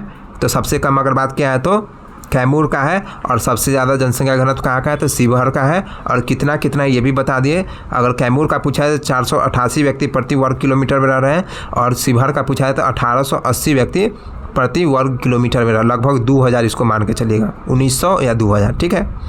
और इसको 500 मान के चलिएगा, याद रहेगा। चलिए अगला क्वेश्चन देख पाए कि विक्रमशिला विश्वविद्यालय कहाँ है दोस्तों। आपको बता दें कि विक्रमशिला विश्वविद्यालय जो है धर्मपाल के द्वारा बनाया गया था। इसका ये कहाँ पर है, तो बिहार के भागलपुर में है विक्रमशिला विश्वविद्यालय। चलिए इसके बारे में जानते हैं। आप देख पा रहे होंगे कि विक्रमशिला विश्वविद्यालय की स्थापना जो है राजा धर्मपाल ने की थी दोस्तों। और विक्रमशिला जो है बिहार के भागलपुर में स्थित है। यह जो है नालंदा में छात्रवृत्ति की गुणवत्ता में कथित गिरावट के जवाबदेह में 8वीं शताब्दी के अवधि के दौरान जो स्थापित किया गया था दोस्तों, ठीक है ना। मतलब नालंदा विश्वविद्यालय में क्या हुआ था कि उसमें गुणवत्ता मतलब उसके जो क्वालिटी में कमी आ गई, क्वालिटी एजुकेशन में कमी आ गई थी। और उसके मतलब जवाब में, ठीक है, इसका स्थापना किया गया दोस्तों। आगे बात करते हैं कि 12वीं शताब्दी में जो है बख्तियार खिलजी ने विश्वविद्यालय को नष्ट कर दिया। मतलब किसने इसको नष्ट किया, तो बख्तियार खिलजी जो है नष्ट कर दिया था दोस्तों। छोटा शहर विक्रमशिला जो है विश्वविद्यालय के आवास के लिए प्रसिद्ध है, जिसे 8वीं शताब्दी ईस्वी के जो है पाल राजा धर्मपाल के मार्गदर्शन में बनाया गया। यानी इसको बनवाने वाले कौन है, तो धर्मपाल है दोस्तों, ठीक है। और यह तांत्रिक बौद्ध धर्म का जो है अध्ययन केंद्र है, ठीक है। अब बात करते हैं कि विक्रमशिला विश्वविद्यालय भी ये जो है बौद्ध धर्म से संबंधित है। और हमारा जो नालंदा विश्वविद्यालय है वो भी बौद्ध धर्म से ही संबंधित है, ठीक है। इसके बारे में आपको दिखाते हैं, यहाँ पर पढ़ेंगे। अब देखिए नालंदा विश्वविद्यालय की जो स्थापना हुआ है दोस्तों, ये सम्राट कुमार गुप्त ने जो है 5वीं शताब्दी ईसा पूर्व में किया था दोस्तों। यानी आपको बताएं कि इसमें जो है गुणवत्ता में क्वालिटी एजुकेशन कमी आ गई थी नालंदा, तब जा कर के धर्मपाल ने जो है विक्रमशिला विश्वविद्यालय का निर्माण करा। यानी विक्रमशिला विश्वविद्यालय का निर्माण जो है 8वीं शताब्दी में हुआ और इसकी जो है आप देख पाए 5वीं शताब्दी में हो गया था, ठीक है ना, नालंदा विश्वविद्यालय। और इसको निर्माण कराने वाले कौन थे? तो कुमार गुप्त थे दोस्तों। और ये बात क्या है कि यह जो है महायान बौद्ध धर्म के शिक्षण का प्रमुख केंद्र था दोस्तों।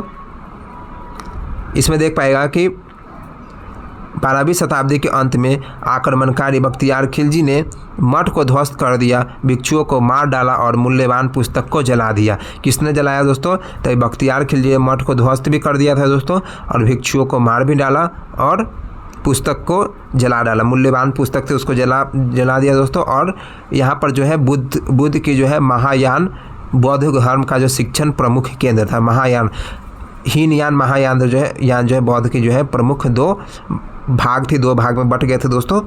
तो उसमें महायान के लिए प्रमुख केंद्र था, मतलब शिक्षण का प्रमुख केंद्र था, ठीक है। इलेक्ट्रॉन की खोज किसने किया दोस्तों? इलेक्ट्रॉन की खोज बता दें जे थॉमसन ने किया था दोस्तों। इलेक्ट्रॉन की खोज किसने किया था? जे थॉमसन ने किया दोस्तों। आगे बात करते हैं कि BR अम्बेडकर मतलब डॉक्टर भीमराव अम्बेडकर का जन्म कब और कहाँ हुआ दोस्तों? तो इसका सही जवाब होगा, इनका जन्म 14 अप्रैल 1991 में हुआ दोस्तों। 1891 में हुआ दोस्तों। इनका जन्म कब हुआ? 1891 में हुआ 14 अप्रैल को। और MP के महू में हुआ, MP यानी मध्य प्रदेश के महू में इनका जन्म हुआ था दोस्तों।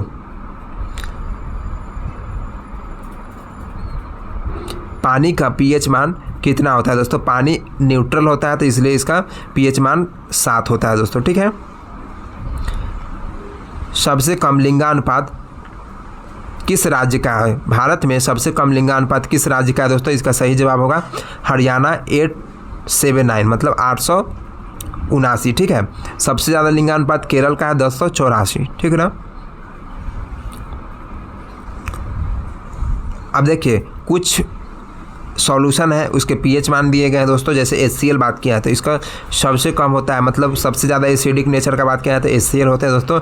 उसके बाद गैस्ट्रिक जूस बात किया है, मतलब अमाशय रस अगर बात किया है दोस्तों तो इसका 1 होता है, इधर इंग्लिश है और इधर हिंदी में भी दे दिए हैं, ठीक है ना। लेमन जूस का बात किया 2.5 होता है, 2.5 का 2.4 भी चलेगा। 2-4 रुपया में लीमन देता है, अथी नींबू देता है तो इसलिए 2-4 याद रखिए। 2.4 भी। विनेगर्स जो है 3 होता है, टमाटो जूस जो होता है 4.1 होता है, ठीक ना। वैसे ही बात क्या है कि ब्लैक कॉफ़ी की बात किया है दोस्तों तो 5 होता है। एसिड रेन का 5.6 होता है। यूरिन का जो होता है 6 होता है। रैन और मिल्क का अगर बात किया है तो रैन और मिल्क का सेम ही होता है, 6.5 होता है। प्योर वाटर अगर बात किया है दोस्तों तो 7 होता है। ब्लड का बात किया है तो 7.4 होता है दोस्तों, 7.4 होता है। बेकिंग सोडा अगर बात किया है दोस्तों तो 8.5 होता है। टूथपेस्ट अगर बात किया तो 9.5 होता है। मिल्क ऑफ मैग्नीशिया अगर बात किया है दोस्तों एंटासिड के रूप में इसका यूज लिया जाता है, मतलब पेट में जलन होती है तो उस समय लिया जाता है, 10.5 होता है। लाइम वाटर जो होता है 11 होता है। और NaOH अगर बात किया है तो ये 14 होता है, ठीक है ना। सबसे ज़्यादा बेसिक कौन होता है तो NaOH होता है। सबसे ज़्यादा एसिडिक कौन होता है तो HCl होता है, ठीक है। चलिए अगला क्वेश्चन है कि जापान पर परमाणु बम कब और किसने गिराया? बता दें कि USA ने जापान पर परमाणु बम गिराया था दोस्तों। और इनके जो 2 जगह थे जापान के, एक हिरोशिमा दूसरा नागासाकी। परमाणु बमबारी जो है देख पाएगा कि 6 अगस्त 1945 की सुबह जो है अमेरिका जो है वायुसेना ने जापान के हिरोशिमा पर जो है बम लिटिल बॉय गिराया। लिटिल बॉय जो है 6 अगस्त 1945 को जापान के हिरोशिमा पर गिरा। और 3 दिन के बाद यानी 9 अगस्त को जो अमेरिका ने जो है नागासाकी शहर पर जो है फैट मैन परमाणु बम गिराया। फैट मैन परमाणु बम 9 अगस्त को गिराया। नागासाकी शहर है जापान का, ठीक है। ये दोनों आप देख लीजिएगा, दोनों में काफ़ी कन्फ्यूज़न रहते हैं दोस्तों।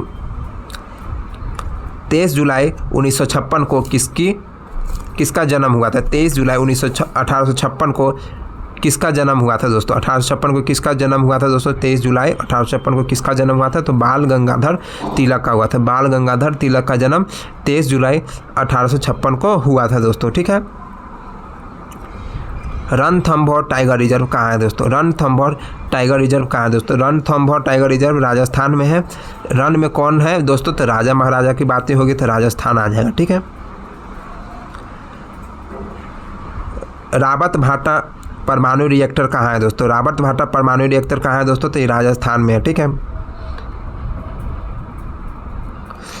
अगला क्वेश्चन है वेम्बनाड झील जो है कहाँ स्थित है दोस्तों? वेम्बनाड झील जो है कहाँ स्थित है दोस्तों? तो इसका सही जवाब होगा केरल में स्थित है और यह जो है नौका दौड़ के लिए प्रसिद्ध है दोस्तों। यह नौका दौड़ के लिए प्रसिद्ध है। कौन सा? तो वेम्बनाड झील जो है नौका दौड़ के लिए प्रसिद्ध है। देखिए अगला क्वेश्चन है कि प्राथमिक क्षेत्र के अंतर्गत क्या आता है? प्राइमरी सेक्टर के अंतर्गत क्या आता है दोस्तों? तो इसके अंतर्गत आता है कृषि हो गया, वानिकी हो गया, मछली पकड़ना हो गया, खनन हो गया। वानिकी मतलब स्मॉल गार्डनर वगैरह नहीं होता गार्डन, तो उसको वानिकी कहा जाता है, जिसमें अमरूद हो गया, बागवानी हो गया, फसल आते हैं, वानिकी उसको बुलाते हैं, ठीक है।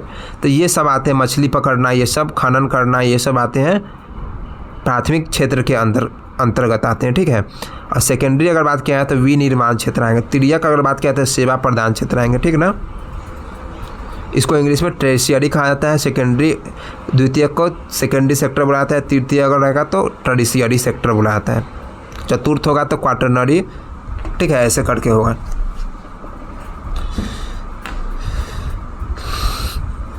अगला क्वेश्चन है दोस्तों कि बुद्ध का जो है निर्वाण की प्राप्ति कहाँ हुआ था? अब बता देते हैं कि यहाँ पर जो है निर्वाण की प्राप्ति अगर बोलेगा, निर्वाण का मतलब ज्ञान की प्राप्ति, ठीक है। महापरिनिर्वाण कहेंगे तो इसमें होता है उनकी मृत्यु कहाँ हुआ था। तो चलिए, बुद्ध को जो है बौद्ध गया में जो है निर्वाण की प्राप्ति हुआ था। निर्वाण की प्राप्ति हुआ था दोस्तों। और यह निर्वाण की प्राप्ति यहाँ पर देख पाए कि यहाँ ज्ञान की प्राप्ति से संबंधित है दोस्तों। और महापरिनिर्वाण जो है कुशीनगर में हुआ था दोस्तों। और महापरिनिर्वाण का अर्थ होता है मृत्यु, ठीक है। गौतम बुद्ध ने जो है बौद्ध गया में निरंजना नदी के निकट जो है निर्वाण प्राप्ति किया दोस्तों।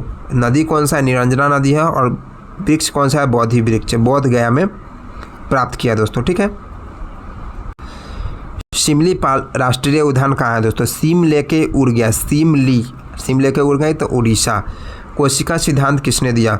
कोशिका सिद्धांत किसने दिया? इसका सही जवाब होगा स्लाइडेन और स्वान। कोशिका सिद्धांत किसने दिया दोस्तों? स्लाइडेन और स्वान ने दिया था दोस्तों। बंगाल विभाजन कब प्रस्तावित हुआ दोस्तों? तब बंगाल विभाजन प्रस्तावित हुआ 19 जुलाई 1905 को हुआ दोस्तों। 19 जुलाई 1905 को। बट लागू कब हुआ? 16 अक्टूबर 1905 को लागू। प्रस्तावित पूछेगा तो 19 जुलाई 1905 को। और लागू कब हुआ? तो 16 अक्टूबर 1905 को हुआ, ठीक है। मतलब मान के चलिए कि 3 महीना के अप्रॉक्स लग गया इसमें समय। मतलब 16 है तो इसको भी 19 करके चलिए। और 3 महीना के बाद जो है अक्टूबर में जो है 1905 को लागू हुआ बंगाल विभाजन, ठीक है। अगला क्वेश्चन पूछा गया है कि बल्ब का फिलामेंट जो है किसका बना होता है? बल्ब का फिलामेंट जो है किसका बना होता है? इसका सही जवाब होगा टंगस्टन। टंगस्टन इसका सही जवाब होगा दोस्तों। और टंगस्टन का मेल्टिंग पॉइंट कितना होता है? तो 3000 डिग्री सेल्सियस होता है, ठीक है।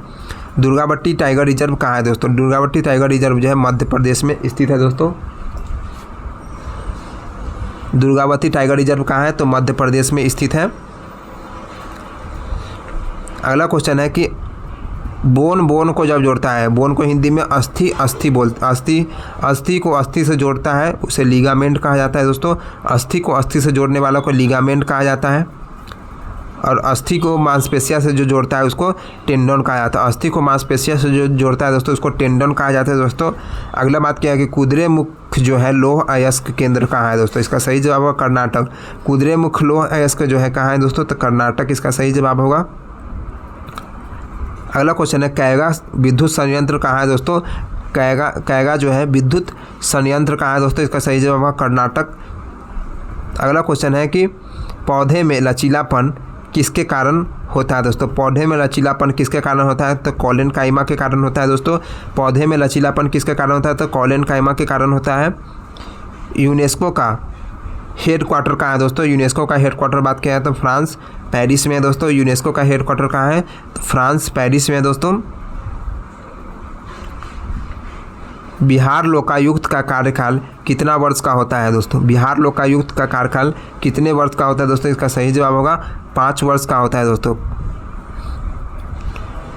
अगला क्वेश्चन है कि बिहार विधानसभा के अध्यक्ष कौन है दोस्तों? अभी वर्तमान में बात किया है दोस्तों, तो बिहार विधानसभा के अभी वर्तमान में अध्यक्ष अगर बात किया है तो अध्यक्ष बात किया है, उपाध्यक्ष है, इसमें अध्यक्ष की बात कर लेते हैं, उपाध्यक्ष की भी बात करेंगे, लेकिन सबसे पहले उपाध्यक्ष दिया है तो उपाध्यक्ष कौन हो जाएगा? तो महेश्वर हजारी, जो कि जदयू पार्टी से हैं, और बीजेपी से जो है वो अध्यक्ष है जिसका नाम है नंद किशोर यादव। अभी जो है वर्तमान में बिहार के विधानसभा के अध्यक्ष कौन है? तो नंद किशोर यादव जो है, जो कि बीजेपी से संबंधित है दोस्तों।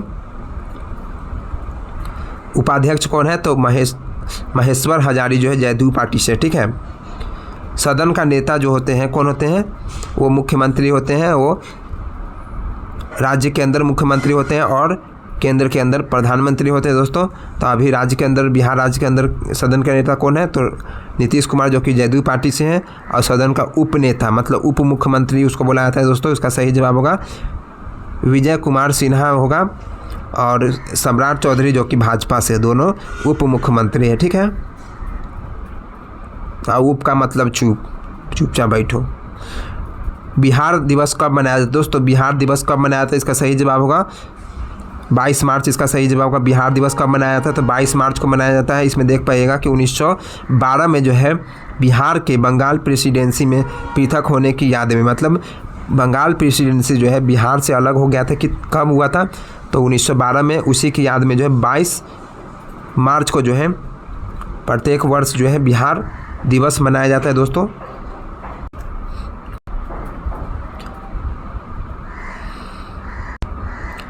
PWD का फुल फॉर्म क्या होता है? PWD का फुल फॉर्म क्या होता है दोस्तों? इसका सही जवाब होगा public work department. Public work department इसका सही जवाब होगा।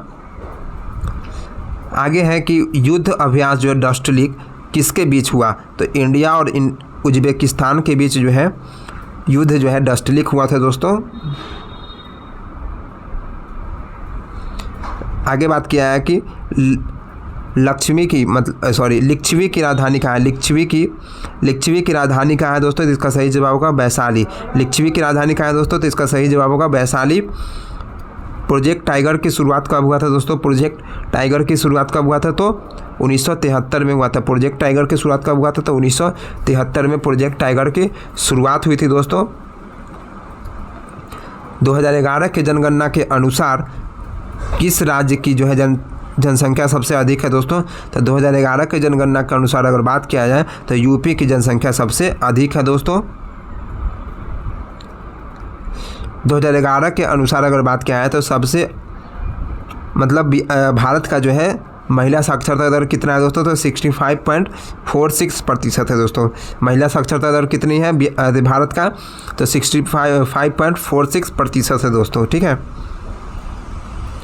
इसमें आपको बता दिया जाए कि बिहार का सबसे कम है, उसके बाद राजस्थान का है, ठीक है, और उसका झारखंड आता है उसका नंबर, उसके बाद अरुणाचल प्रदेश। मतलब महिला साक्षरता दर में सबसे कम बिहार है, उसके बाद बिहार का राजस्थान है, राजस्थान का झारखंड है, झारखंड के बाद अरुणाचल प्रदेश है। विनेगर्स यानी सिरका में कौन सा एसिड होता है दोस्तों? एसिटिक एसिड इसमें पाया जाता है दोस्तों। और विनेगर्स का पीएच मान लगभग 3 होता है, और 2.4 अगर ऑप्शन में रहता है तो 2.4 भी मारना पड़ेगा अगर इसका, लेकिन एक्चुअल बात किया है तो 3 होता है, ठीक है ना। अगला क्वेश्चन है कि श्रीनगर किस नदी के किनारे थे? श्रीनगर झेलम नदी के किनारे दोस्तों।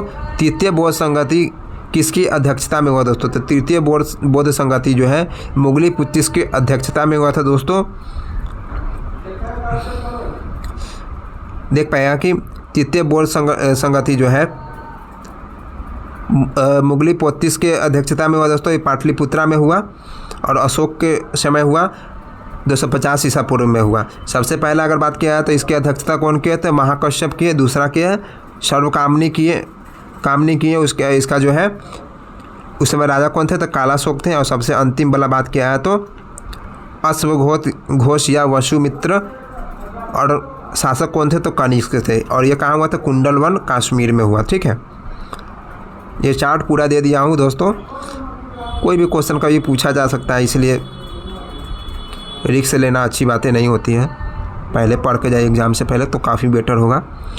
बिहार में कौन सा टाइगर रिजर्व है? बिहार में वाल्मीकि टाइगर रिजर्व जो कि पश्चिम बंगाल में पश्चिम चंपारण में है दोस्तों।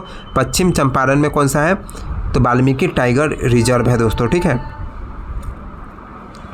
बिहार का शोक किस नदी को कहा जाता है और उसकी लंबाई कितनी है दोस्तों? तो बिहार का शोक जो है कोसी नदी को कहा जाता है और उसकी लंबाई कितना है?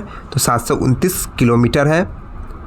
पूजा तोमर जो है फाइटर किस राज्य की है दोस्तों? तो यूपी की है। पूजा तोमर फाइटर जो है किस राज्य की है? तो यूपी की है। इनका पिक्चर आप देख पाइएगा, ये पूजा तोमर है, ये यूपी से है और ये फाइटर है, ठीक है, फाइटर, लड़ाकू है, लड़ाकू। फाहियान जो है किसके शासनकाल में भारत आया था दोस्तों? तो चंद्रगुप्त द्वितीय के समय फाहियान जो है भारत आया था। फाहियान किसके समय भारत आया था दोस्तों? तो फाहियान चंद्रगुप्त द्वितीय के समय भारत आया था। अगला क्वेश्चन देखा जाए दोस्तों कि जी का मान क्या होता है? जी का मान क्या होता है? तो जी का मान 6.673 into 10⁻⁻11 newton metre square upon kg square होता है, ठीक है। और F इज इक्वल टू आप जानते होंगे जी m1 m2 upon r square होता है, ठीक है। m कैपिटल है तो अलग अलग भी बोल सकते हैं या फिर m1 m2 भी बोल सकते हैं, ठीक, कोई दिक्कत नहीं है। जहाँ पर देख पाया कि F जो है गुरुत्वाकर्षण बल है, G जो है गुरुत्वाकर्षण स्थिरांक है, मतलब ग्रेविटेशनल कांस्टेंट है दोस्तों, और ये कहीं भी कांस्टेंट कहीं भी चेंज नहीं होता है, ठीक है। 6.67 अगर यहाँ है तो चंद्रमा पर भी वही होगा, ठीक। M जो है कण का जो है द्रव्यमान है यानी मास है, और M जो है कण ये दूसरे कण का जो है पहला कण और दूसरा कण होगा, ठीक है। और r जो है उनके बीच का दूरी होता है, ठीक है ना। एक बार फिर से देख ले, जी का मान क्या होता है? 6.67 into 10⁻⁻11 newton metre square upon kg square, ठीक है। और भी कुछ फैक्ट देखिए, जी का मान जो है स्मॉल जी है, यहाँ पर वो कैपिटल जी था और ये स्मॉल जी है। तो स्मॉल जी का मान जो है पृथ्वी की सतह से ऊंचाई, मतलब पृथ्वी की सतह है उससे ऊपर बढ़िएगा तो इसका मान जो है घट जाएगा, ठीक है। और ध्रुव पर जो है इसका मान अधिकतम होता है, अतः यह जो है अंटार्कटिका के शिविर में अधिकतम होता है, ठीक है ना। मतलब अंटार्कटिका है उसके सबसे ऊपरी भाग में ये क्या होगा, मतलब सबसे ज़्यादा होगा क्योंकि वो पोल है, ठीक है। पोल पर सबसे ज़्यादा, ध्रुव पर सबसे ज़्यादा होगा। बात क्या है कि जी का वैल्यू जो है सबसे कम न्यूनतम कहाँ होता है? तो भूमध्य रेखा पर होता है, ठीक है, मतलब इक्वेटर पर सबसे कम होता है। बात क्या है कि जी जो है पृथ्वी के घूमने के कारण घटता है, मतलब पृथ्वी जो घूम रही है उसके कारण ये घटता है। बात क्या है कि पृथ्वी की जो कोणीय गति जो है बढ़ने पर जी का मान घट जाता है। कोणीय गति मतलब ओमेगा अगर बढ़ रहा है तो कोणीय गति जो होता है उसको ओमेगा कहा जाता है। ओमेगा अगर बढ़ने पर जी का मान घट जाता है, यानी पृथ्वी अगर जोर जोर से नचने लगा तो जी का मान घट जाएगा। यदि ओमेगा अगर घट जाएगा तो ये बढ़ जाएगा, ठीक है। पृथ्वी अगर धीरे धीरे नचेगा तो जी का मान सबसे ज़्यादा होगा, तो इसको नोट कर लीजिएगा दोस्तों। चलिए, लोकसभा के अध्यक्ष को कौन हटा सकता है दोस्तों? तो लोकसभा का अध्यक्ष को लोकसभा के सदस्य ही हटा सकते हैं। ये देखेंगे कि बहुमत नहीं है तो वो वोट वगैरह वोटिंग करेंगे, वहाँ से वो अगर बहुमत प्राप्त करते हैं तो ठीक है, नहीं करेंगे तो वो हट जाएंगे, ठीक है, जिसको अविश्वास प्रस्ताव बोला जाता है, ठीक है। युवा दिवस कब मनाया जाता है दोस्तों? बता दें कि स्वामी विवेकानंद की जयंती पर युवा दिवस हर साल 12 जनवरी को मनाया जाता है दोस्तों, और 2024 में जो है गुजरात में युवा दिवस मनाया गया था दोस्तों। अगला बात क्या है कि अचानक मार टाइगर रिजर्व कहाँ है? दोस्तों बात करते हैं कि अचानक अगर मार हो जाएगा तो 32 की जगह 36 गुना टूटेगा, ऐसे याद रखिएगा। तो छत्तीसगढ़ में जो है अचानक मार टाइगर रिजर्व है। अगला बात करते हैं कि poverty and un British rule in India का पुस्तक के लेखक कौन है दोस्तों? तो इसका सही जवाब होगा Dadabhai Naoroji. Poverty and un British rule in India का पुस्तक के लेखक कौन है? तो दादा भाई नौरोजी इसका सही जवाब होगा। आगे बात करते हैं कि हिटलर जो है किस पार्टी का था दोस्तों? तो हिटलर जो है नाजी पार्टी का था दोस्तों। अब इसी बात किया जाए तो हिटलर असली में तो बात क्या है कि राष्ट्रीय समाजवादी जर्मन कामगार पार्टी से है दोस्तों, जिसको शॉर्ट में बनाते हैं NSDAP, और इसी का जो है इसी पार्टी को जो है प्रायः नाजी पार्टी भी कहते हैं, ठीक है। बात एक बार देख ले, N से नेशनल, S से जो है समाजवादी, और जर्मनी कामगार पार्टी है, ये जो है इसको जो है प्रायः नाजी पार्टी भी कहा जाता है। उसी से जो है हिटलर संबंधित है दोस्तों, और उसका पूरा नाम था एडोल्फ हिटलर। और इनका जन्म अगर बात किया तो ब्रुनोई में हुआ था, ऑस्ट्रिया ब्रुनोई में हुआ था इनका जन्म। हिटलर का जन्म कहाँ हुआ था? तो ब्रुनोई ऑस्ट्रिया में हुआ था दोस्तों।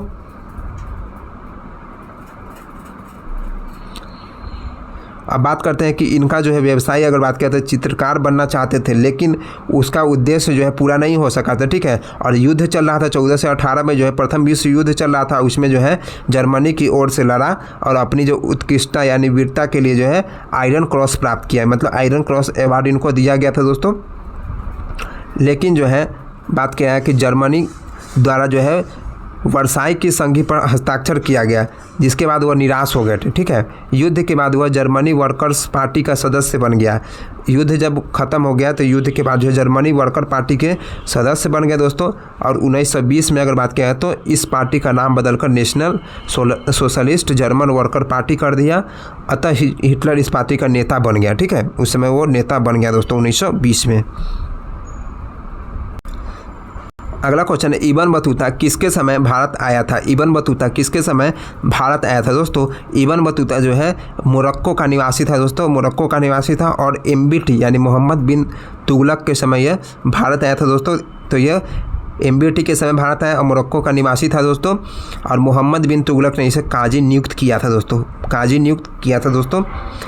आगे बात करते हैं कि नीलगिरी की पहाड़ी जो है किसके लिए प्रसिद्ध है दोस्तों? तो नीलगिरी की पहाड़ी आपको बता दें चाय के लिए, कॉफ़ी के लिए और लौह अयस्क के लिए यह प्रसिद्ध है दोस्तों, नीलगिरी की पहाड़ी। आगे बात किया है इसमें कि नीलगिरी की पहाड़ी के में जो बात किया पाइन और साइप्रस के पेड़ भी प्रसिद्ध है दोस्तों, पाइन और साइप्रस के पेड़ भी यहाँ प्रसिद्ध हैं। बात करते हैं कि बेनीतो जो है बेनीतो मुसोलिनी जो है कहाँ का निवासी था दोस्तों? तो इटली का निवासी था। बेनीतो मुसोलिनी कहाँ का निवासी था दोस्तों? तो इटली का निवासी था दोस्तों। ये वर्ल्ड हिस्ट्री का पार्ट है दोस्तों, वर्ल्ड हिस्ट्री का पार्ट है दोस्तों। अगला क्वेश्चन देख पाइएगा कि राष्ट्रपति पर जो है राष्ट्रपति पर महाभियोग किस अनुच्छेद के तहत लगाया जाता है? राष्ट्रपति पर महाभियोग यह अनुच्छेद 61 के तहत लगाया जाता है दोस्तों। आगे बात करते हैं कि महात्मा गांधी के राजनीतिक गुरु ने किस वायसराय को औरंगजेब का उपाधि दिया था दोस्तों? तो लॉर्ड कर्जन को जो है औरंगजेब की उपाधि जो है दिया था दोस्तों। तो महात्मा गांधी के जो है ये राजनीतिक गुरु कौन थे? तो गोपाल कृष्ण गोखले थे दोस्तों। इन्होंने लॉर्ड कर्जन को औरंगजेब का उपनाम दिया था, ठीक है। आगे बात करते हैं कि बिहार का कितना जिला नेपाल से सीमा साझा करता है दोस्तों? इससे पूछा हुआ था कौन कौन सा जिला जो है सीमा साझा नहीं करता है दोस्तों, उसमें ऑप्शन में था। तो कौन करता है ये आ गया, तो कौन नहीं करता है वो ऑप्शन से पकड़ा जाएगा दोस्तों। तो इसमें आपको बात किया है दोस्तों, तो बिहार का जो है 7 जिला नेपाल से बॉर्डर साझा करता है। वह जिला का नाम आप देख पाइएगा कि सबसे 7 जिला इसमें देख पाइएगा कि इसमें है पश्चिम चंपारण है, पूर्वी चंपारण है, ये सभी ऊपर वाले पार्ट में पड़ रहे हैं और यहाँ पर नेपाल है, तो ये सभी सीमा साझा कर रहे हैं, ठीक है ना। तो पश्चिमी चंपारण, पूर्वी चंपारण, सीतामढ़ी, मधुबनी, सुपौल, अररिया, किशनगंज, ठीक है। एक बार फिर से देखिए, पश्चिम चंपारण, पूर्वी चंपारण, सीतामढ़ी, मधुबनी, सुपौल, अररिया, किशनगंज, ये 7 जिला जो है नेपाल से सीमा साझा करती है, ठीक है ना। आगे बात करते हैं कि सोडियम नाइट्रेट का जो है फार्मूला क्या होता है? तो सोडियम नाइट्रेट का फार्मूला होता है NaNO3। सोडियम नाइट्रेट का फार्मूला होता है इसको जो है चिली साल्टपीटर भी कहते हैं, ठीक है। सोडियम नाइट्रेट को चिली साल्टपीटर भी कहते हैं दोस्तों। अब बात करते हैं कि न्यूजीलैंड में जो है महिलाओं को वोट देने का अधिकार कब दिया गया? न्यूजीलैंड में महिलाओं को वोट देने का अधिकार कब दिया गया? तो इसका सही जवाब होगा 1893 इसका सही जवाब होगा दोस्तों। इसमें देख पाएगा कि न्यूजीलैंड जो है दुनिया का पहला स्वतंत्र राष्ट्र था जिसमें सभी महिलाओं को वोट देने का अधिकार था दोस्तों। मतलब यह सबसे स्वतंत्र राष्ट्र है दोस्तों, पहला राष्ट्र है जिन्होंने स्वतंत्र रूप से जो है महिलाओं को वोट देने का अधिकार दिया था। कब दिया था? तो 1893 में, ठीक है। अब इसमें बात करते हैं कि भारत ने पहली बार वर्ष 1935 में जो है महिलाओं के लिए मतदान के अधिकार को बढ़ावा दिया, लेकिन केवल उन महिलाओं के लिए जिनकी शादी जो है पुरुष मतदाता से हुई थी, मतलब जो पुरुष जो है मतदान करते थे उससे हुआ है अगर, तो उसको आप मतलब वोट तभी आप दे पाइएगा, ठीक है। या फिर विशिष्ट साक्षरता योग्यता थी दोस्तों, मतलब आप पढ़े लिखे होंगे तो तभी आप दे पाएगा, तो मतलब इसमें कुछ रिस्ट्रिक्शन थे। लेकिन स्वतंत्र रूप से अगर बात किया है तो 1893 में पहली बार न्यूजीलैंड ने दिया था दोस्तों। अब इसमें बात करते हैं कि सार्वभौमिक मताधिकार की अनुमति जो है 1950 में मिली, ठीक है। 1950 में ये भारत के बारे में कहा जा रहा है, ठीक है। इक्वाडोर में जो 1929 में जो महिलाओं को मतदान का अधिकार देने वाला पहला लैटिन अमेरिका राष्ट्र था दोस्तों, लेकिन यह जो है साक्षर इक्वाडोर महिलाओं को मताधिकार की अनुमति थी, मतलब जो पढ़ी लिखी महिला उसी को मत देने का अधिकार दिया गया, और महिलाओं के लिए मतदान अनिवार्य नहीं था, मतलब अनिवार्य नहीं था, लेकिन पुरुष के लिए जिस तरीके से अनिवार्य था उस तरीके से महिलाओं के लिए कोई नहीं कि देना, ठीक है, नहीं देना मत दीजिए। आँख का कौन सा भाग दान किया जाता है? आँख का कौन सा भाग दान किया जाता है? इसका सही जवाब होगा कॉर्निया। इसका सही जवाब होगा कॉर्निया। विश्व में सबसे पहले पुनर्जागरण कहाँ हुआ या फिर कहाँ आया? तो विश्व में सबसे पहले पुनर्जागरण इटली के फ्लोरेंस नगर में आया था दोस्तों। इटली के फ्लोरेंस नगर में आया था। राज्यसभा का वर्णन किस अनुच्छेद में है? राज्यसभा का वर्णन अनुच्छेद 80 में है दोस्तों। राज्यसभा का वर्णन अनुच्छेद 80 में है। पुलिकट झील जो है किस राज्य में अवस्थित है दोस्तों? पुलिकट झील किस राज्य में अवस्थित है? इसका सही जवाब होगा आंध्र प्रदेश में अवस्थित है। 80% भाग जो है आंध्र प्रदेश में है और 20% भाग जो है तमिलनाडु में, यानी आंध्र प्रदेश और तमिलनाडु में जो है यह पुलिकट झील है दोस्तों। देखिए दोनों ऑप्शन में नहीं रहता है, ठीक है, और रहेगा तो दोनों साथ में रहेगा और नहीं तो कोई एक ऑप्शन में रहेगा, ठीक ना। चलिए, बिहार में सोना कहाँ मिला है? बिहार में सोना कहाँ मिला है दोस्तों? तो जमुई जिला में मिला है, जहाँ नागी और नकटी पक्षी अभयारण्य मिला है, ठीक है ना। चलिए, बिहार में सबसे अधिक जनसंख्या कहाँ है? तो पटना में सबसे अधिक जनसंख्या है दोस्तों। बिहार में सबसे अधिक जनसंख्या कहाँ है? तो पटना में है दोस्तों। सिनकोना वृक्ष जो है किस वन का वृक्ष है? सिनकोना वृक्ष जो है किस वन का वृक्ष है दोस्तों?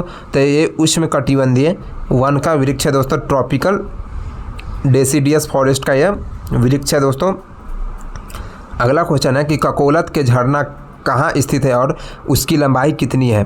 ककोलत की झरना जो है कहाँ स्थित है और उसकी ऊंचाई कितनी है? तो इसके सही जवाब होगा ककोलत का झरना जो है नवादा ज़िले में स्थित है, और गुंजन सिंह जो है इस पर गाना भी बना चुके हैं। ककोलत के झरना पर, ये नवादा ज़िले में है और गुंजन सिंह नवादा से ही है, ठीक है, और इस पर चुनाव भी लड़े थे। तो इसका ऊंचाई कितना होता है? 155 से 160 फीट इसका ऊंचाई हो जाएगा दोस्तों। अगला क्वेश्चन है कि स्पष्ट देखने की दूरी कितनी होती है? स्पष्ट देखने की दूरी कितनी होती है? तो मिनिमम 25 सेंटीमीटर होता है और मैक्सिमम बात किया है तो इन्फिनिटी होता है। मिनिमम 25 सेंटीमीटर और मैक्सिमम इन्फिनिटी होता है दोस्तों, ठीक है। दूरदृष्टि में कौन सा लेंस यूज होता है? दूरदृष्टि में कौन सा लेंस उपयोग होता है दोस्तों? इसका सही जवाब होगा उत्तल लेंस उपयोग होता है दोस्तों। दूरदृष्टि में कौन सा लेंस उपयोग होता है? तो उत्तल लेंस उपयोग होता है। अगला क्वेश्चन है कि लाल पान की बेगम के लेखक कौन है? लाल पान की बेगम के लेखक कौन है दोस्तों? इसका सही जवाब होगा फणीश्वर नाथ रेणु। इसका सही जवाब होगा लाल पान की बेगम के लेखक कौन है? तो फणीश्वर नाथ रेणु इसका सही जवाब होगा। आरबीआई का फुल फॉर्म क्या होता है? आरबीआई का फुल फॉर्म क्या होता है? इसका सही जवाब होगा reserve bank of India. RBI का फुल फॉर्म क्या होता है? तो reserve bank of India. Sikkim के मुख्यमंत्री कौन है दोस्तों? इसका सही जवाब होगा प्रेम सिंह तमांग। इसका सही जवाब होगा सिक्किम के मुख्यमंत्री कौन है? तो प्रेम सिंह तमांग इसका सही जवाब होगा। अगला क्वेश्चन है कि राज्यसभा का सभापति ना हो तो सदन का अध्यक्षता कौन करेगा? राज्यसभा बात किया है दोस्तों, लोकसभा नहीं, राज्यसभा का बात किया है तो राज्यसभा का सभापति नहीं होगा तो सदन की अध्यक्षता उपसभापति करेंगे दोस्तों। उपसभापति इसकी अध्यक्षता करेंगे। अगला क्वेश्चन है कि नए राज्य का निर्माण किस अनुच्छेद के तहत होता है? नए राज्य का निर्माण किस अनुच्छेद के तहत होता है? तो अनुच्छेद 3 के तहत होता है। नए राज्य का निर्माण अनुच्छेद 3 के तहत होता है दोस्तों। अगला क्वेश्चन है कि बादाम की पहाड़ी जो है प्रसिद्ध है, क्यों प्रसिद्ध है बादाम की पहाड़ी? तो लौह अयस्क के लिए प्रसिद्ध है बादाम की पहाड़ी। बादाम की पहाड़ी क्यों प्रसिद्ध है?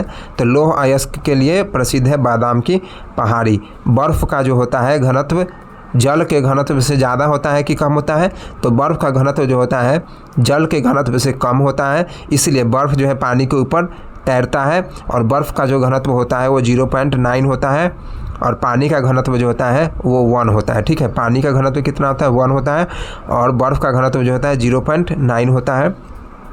बिहार का प्रथम शिक्षा मंत्री कौन है दोस्तों? बिहार का प्रथम शिक्षा मंत्री कौन है? तो बद्रीनाथ वर्मा इसका सही जवाब होगा। बिहार के प्रथम शिक्षा मंत्री कौन है?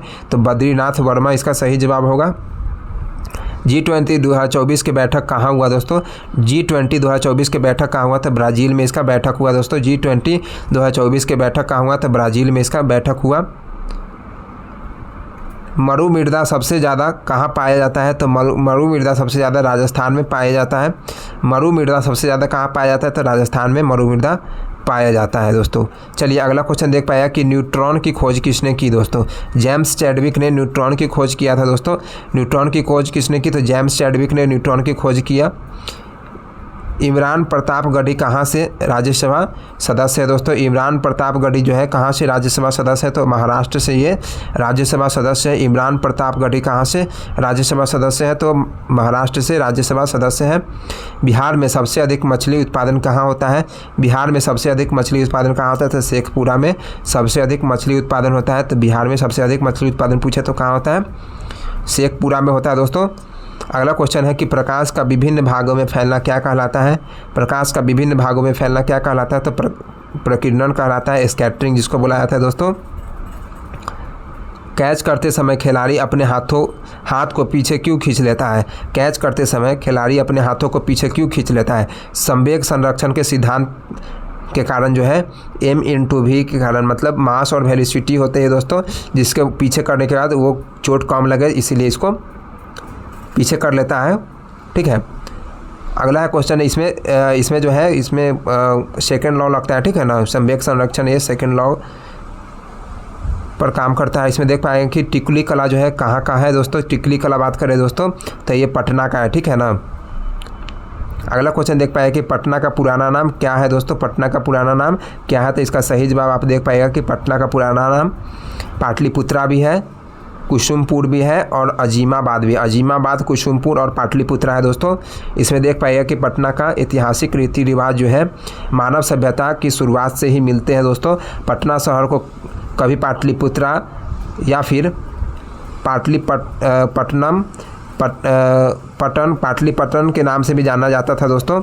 और इसकी इतिहास जो है 200 ईसा पूर्व, अब बात किया महाजनपद काल से ही इसके जो है इतिहास को जाना जाता है दोस्तों। अपने प्रारंभिक इतिहास में वर्तमान नाम बनने से पहले पटना को पाटलीग्राम, कुसुमपुर, पाटलिपुत्र, अजीमाबाद इत्यादि कहा जाता था दोस्तों। ठीक है, आगे बात करते हैं कि ईसा पूर्व जो है 4वीं शताब्दी में यह चंद्रगुप्त मौर्य की राजधानी बना दोस्तों। एक अन्य कहानी कहती है पट्टन और पतन नामक एक बस्ती थी जो बाद में जो है पटना बन गया। ठीक है ना, कौन सा बस्ती है दोस्तों?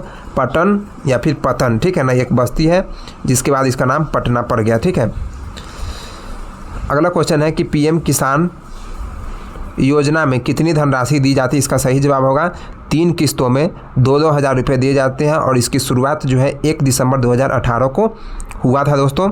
अगला क्वेश्चन है दोस्तों कि लेंस का फार्मूला क्या होता है? लेंस का फार्मूला क्या होता है दोस्तों? तो लेंस का फार्मूला आप देख पाइएगा कि 1/f = 1/v - 1/u होता है। और इसी में अगर बोल दिया जाए मिरर का फार्मूला क्या होता है, तो मिरर का फार्मूला में केवल यहाँ प्लस कर दिया जाए तो 1/f = 1/v + 1/u होता है। राजेंद्र प्रसाद कांग्रेस की अध्यक्षता कितनी बार की? राजेंद्र प्रसाद जो है कांग्रेस की अध्यक्षता कितनी बार की? इसका सही जवाब होगा 3 बार। 1934 में पहली बार किए थे, उसके बाद 1939 में, उसके बाद 1947 में। 1939 में जो है सुभाष चंद्र बोस के त्यागपत्र के बाद जो है अध्यक्षता किए। ठीक है, 1939 में जो है सुभाष चंद्र बोस के त्यागपत्र देने के बाद इन्होंने अध्यक्षता की है। तो इन्होंने 3 बार कांग्रेस की अध्यक्षता की है, पहले 1934, दूसरी 1939 और तीसरी जो है 1947। ठीक है, अगला बात क्या है कि कबीर दास के गुरु का क्या नाम है? कबीर दास के गुरु का क्या नाम है? तो इसका सही जवाब होगा रामानंद। इसका सही जवाब होगा दोस्तों। अब देख पाएंगे 15वीं शताब्दी में जो है कबीर जो है 15वीं शताब्दी के रहस्यवादी कबीर और संत थे दोस्तों। ठीक है ना। अगला क्वेश्चन देख पाए कि कोया जनजाति जो है कहाँ की है। कोया जनजाति बता दें आपको आंध्र प्रदेश और तेलंगाना की जनजाति है दोस्तों। अब इसे मुख्यतः बात किया छत्तीसगढ़ में जो है वे सुदूर दक्षिणी बस्तर क्षेत्र में रहते हैं, मुख्यतः सुकमा और बीजापुर ज़िले में है दोस्तों। सुकमा और बीजापुर के ये जनजाति है, इसको याद रखिएगा, ठीक है ना, छत्तीसगढ़ के। इंग्लैंड में ट्रेन की शुरुआत कब हुआ दोस्तों? तो निम्नलिखित में से किस वर्ष जो है इंग्लैंड में यात्री रेलगाड़ी की शुरुआत हुई थी दोस्तों? इसका सही जवाब होगा 1825, इसका सही जवाब होगा, ठीक है। चलिए इसमें देख पाया कि 27 सितंबर 1825 को जो है लोकोमोशन संख्या 1 यात्री को ले जाने वाला दुनिया का पहला स्टीम लोकोमोटिव बन गया दोस्तों, ठीक है ना। तो पहला ये लोकोमोटिव स्टीम मतलब भाप से चलने वाली थी। 1825 में जो है ये यात्रियों को ले जाने वाली दुनिया का सबसे पहला ये ट्रेन बन गया, ठीक है। अब चलिए अब इंडियन रेलवे के बारे में कुछ जान लेते हैं कि भारतीय रेलवे बोर्ड की स्थापना जो है 1905 में हुआ। 1951 में भारतीय रेलवे का राष्ट्रीयकरण हुआ, नेशनलाइज हुआ ये, ठीक है। रेलवे को 18 जोनों में बांटा गया। दक्षिण तट रेलवे 18वें जोन था दोस्तों, मतलब दक्षिणी तट रेलवे जो है 18वें जोन है वो। भारत में जो है पहली भारतीय रेलवे लाइन 1853 में मुंबई और थाने के बीच 34 किलोमीटर की दूरी पर सार्वजनिक यातायात के लिए संचालित किया गया। मतलब सबसे पहला ट्रेन कहाँ चला? तो मुंबई से थाने के लिए चला था। और वर्तमान में रेल मंत्री कौन है? तो अश्विनी वैष्णव है, ठीक है। अगला क्वेश्चन बोला है कि लेंस बनाने के लिए निम्नलिखित में से किसका प्रयोग नहीं होता है? तो लेंस जो होता है पारदर्शी मतलब ट्रांसपेरेंट चीज़ होते हैं दोस्तों, तो इसको बनाने के लिए मिट्टी का प्रयोग नहीं होगा दोस्तों। कांच का तो होगा ही, पानी का भी होगा दोस्तों, और मिट्टी का प्रयोग नहीं होगा। मिट्टी का प्रयोग नहीं, प्लास्टिक का भी होगा, ठीक है। चलिए साक्षर किसे कहते हैं? कोई व्यक्ति लिटरेट, इंग्लिश में इसको बुलाता है लिटरेट, मतलब कोई व्यक्ति को लिटरेट कब कहेंगे, मतलब पढ़ा लिखा कब कहेंगे? जब उसकी उम्र जो है 7 वर्ष होगी और उसको किसी एक लैंग्वेज में, किसी एक भाषा में उसको लिखना या पढ़ना आ जाएगा तो उसे साक्षर कहेंगे। अगला क्वेश्चन है कि छोरा कटोरा किस जिला में है? छोरा कटोरा किस जिला में? आप पिक्चर देख पा रहे हो कि छोरा कटोरा जो यहाँ पर इस प्रकार से एक जलाशय है जो कि राजगीर में स्थित है। इसमें देख पाया कि राजगीर के पास छोरा कटोरा झील एक खूबसूरत जगह है, मतलब ये राजगीर में स्थित है दोस्तों। और इसकी कहानी है, मतलब यहाँ पर मतलब राजा होते थे, उनकी जो घोड़ा यहाँ पर पानी पीने जाती थी, तो उससे संबंधित है, यहाँ पर मेंशन किया गया, इसको एक बार देख लीजिएगा आप। चलिए आगे देख पाया कि जल्लीकट्टू कहाँ का उत्सव है? जल्लीकट्टू कहाँ का उत्सव है? तो ये तमिलनाडु का उत्सव है दोस्तों। चलिए इसके बारे में जानते हैं कि जल्लीकट्टू एक सांडों की लड़ाई वाला उत्सव है। जल्लीकट्टू त्यौहार जो है आमतौर पर भारतीय राज्य तमिलनाडु में मट्टू पोंगल दिवस पर पोंगल समारोह के एक भाग के रूप में प्रचलित है, जो कि सालाना रूप से जनवरी में होता है। मतलब हर साल जो है जनवरी में होता है। इसमें देख पाएंगे कि सांड जैसी लड़ाई यहाँ पर देख पाएंगे। इस पर कुछ समय के लिए 2017 वगैरह में इसको प्रतिबंध किया गया था, लेकिन कुछ समय बाद इसको चालू भी कर दिया गया। अब देख पाएंगे कि राजस्थान में जो है ऊँटों का मेला लगता है, पुष्कर मेला है। उदयपुर में है मेवाड़ी महोत्सव है, भरतपुर में है ब्रिज महोत्सव है, जयपुर में पतंग महोत्सव है। इसमें देख पाइएगा ये सब महोत्सव जो है राजस्थान के हैं। और बात करते हैं केरल में उत्सव, ओणम पर्व जो है केरल का है। त्रिशूल पूरम महोत्सव जो है केरल का ही है। अटुकल पोंगल जो महोत्सव है केरल का है। वसु उत्सव जो है केरल का है। शबरीमाला महोत्सव जो है मकर विलक्कू ये केरल का ही है। थोयम जो है महोत्सव ये केरल का ही है। उसके बाद बात करते हैं कि गुजरात के त्यौहार कौन सा है? तो नवरात्रि है, शामलाजी मेला है, मोढेरा नृत्य है, उसके बाद जन्माष्टमी है, उसके बाद भवनाथ महादेव मेला जो है ये सब कहाँ का है? तो गुजरात का है दोस्तों, ठीक है। अगला क्वेश्चन है, इसमें देख पाया कि निश्चयवाचक सर्वनाम की कौन सा है दोस्तों? तो यह वह ये सब निश्चयवाचक सर्वनाम है। दोनों पद प्रधान किस समास के होते हैं? तो द्वंद्व समास के होते हैं। राम ने पढ़ा, यह जो है विधान वाच्य का वाक्य है दोस्तों। अब देखिए यहाँ पर बोला है कि कम बोलने वालों को क्या कहा जाता है? मितभाषी बोला जाता है।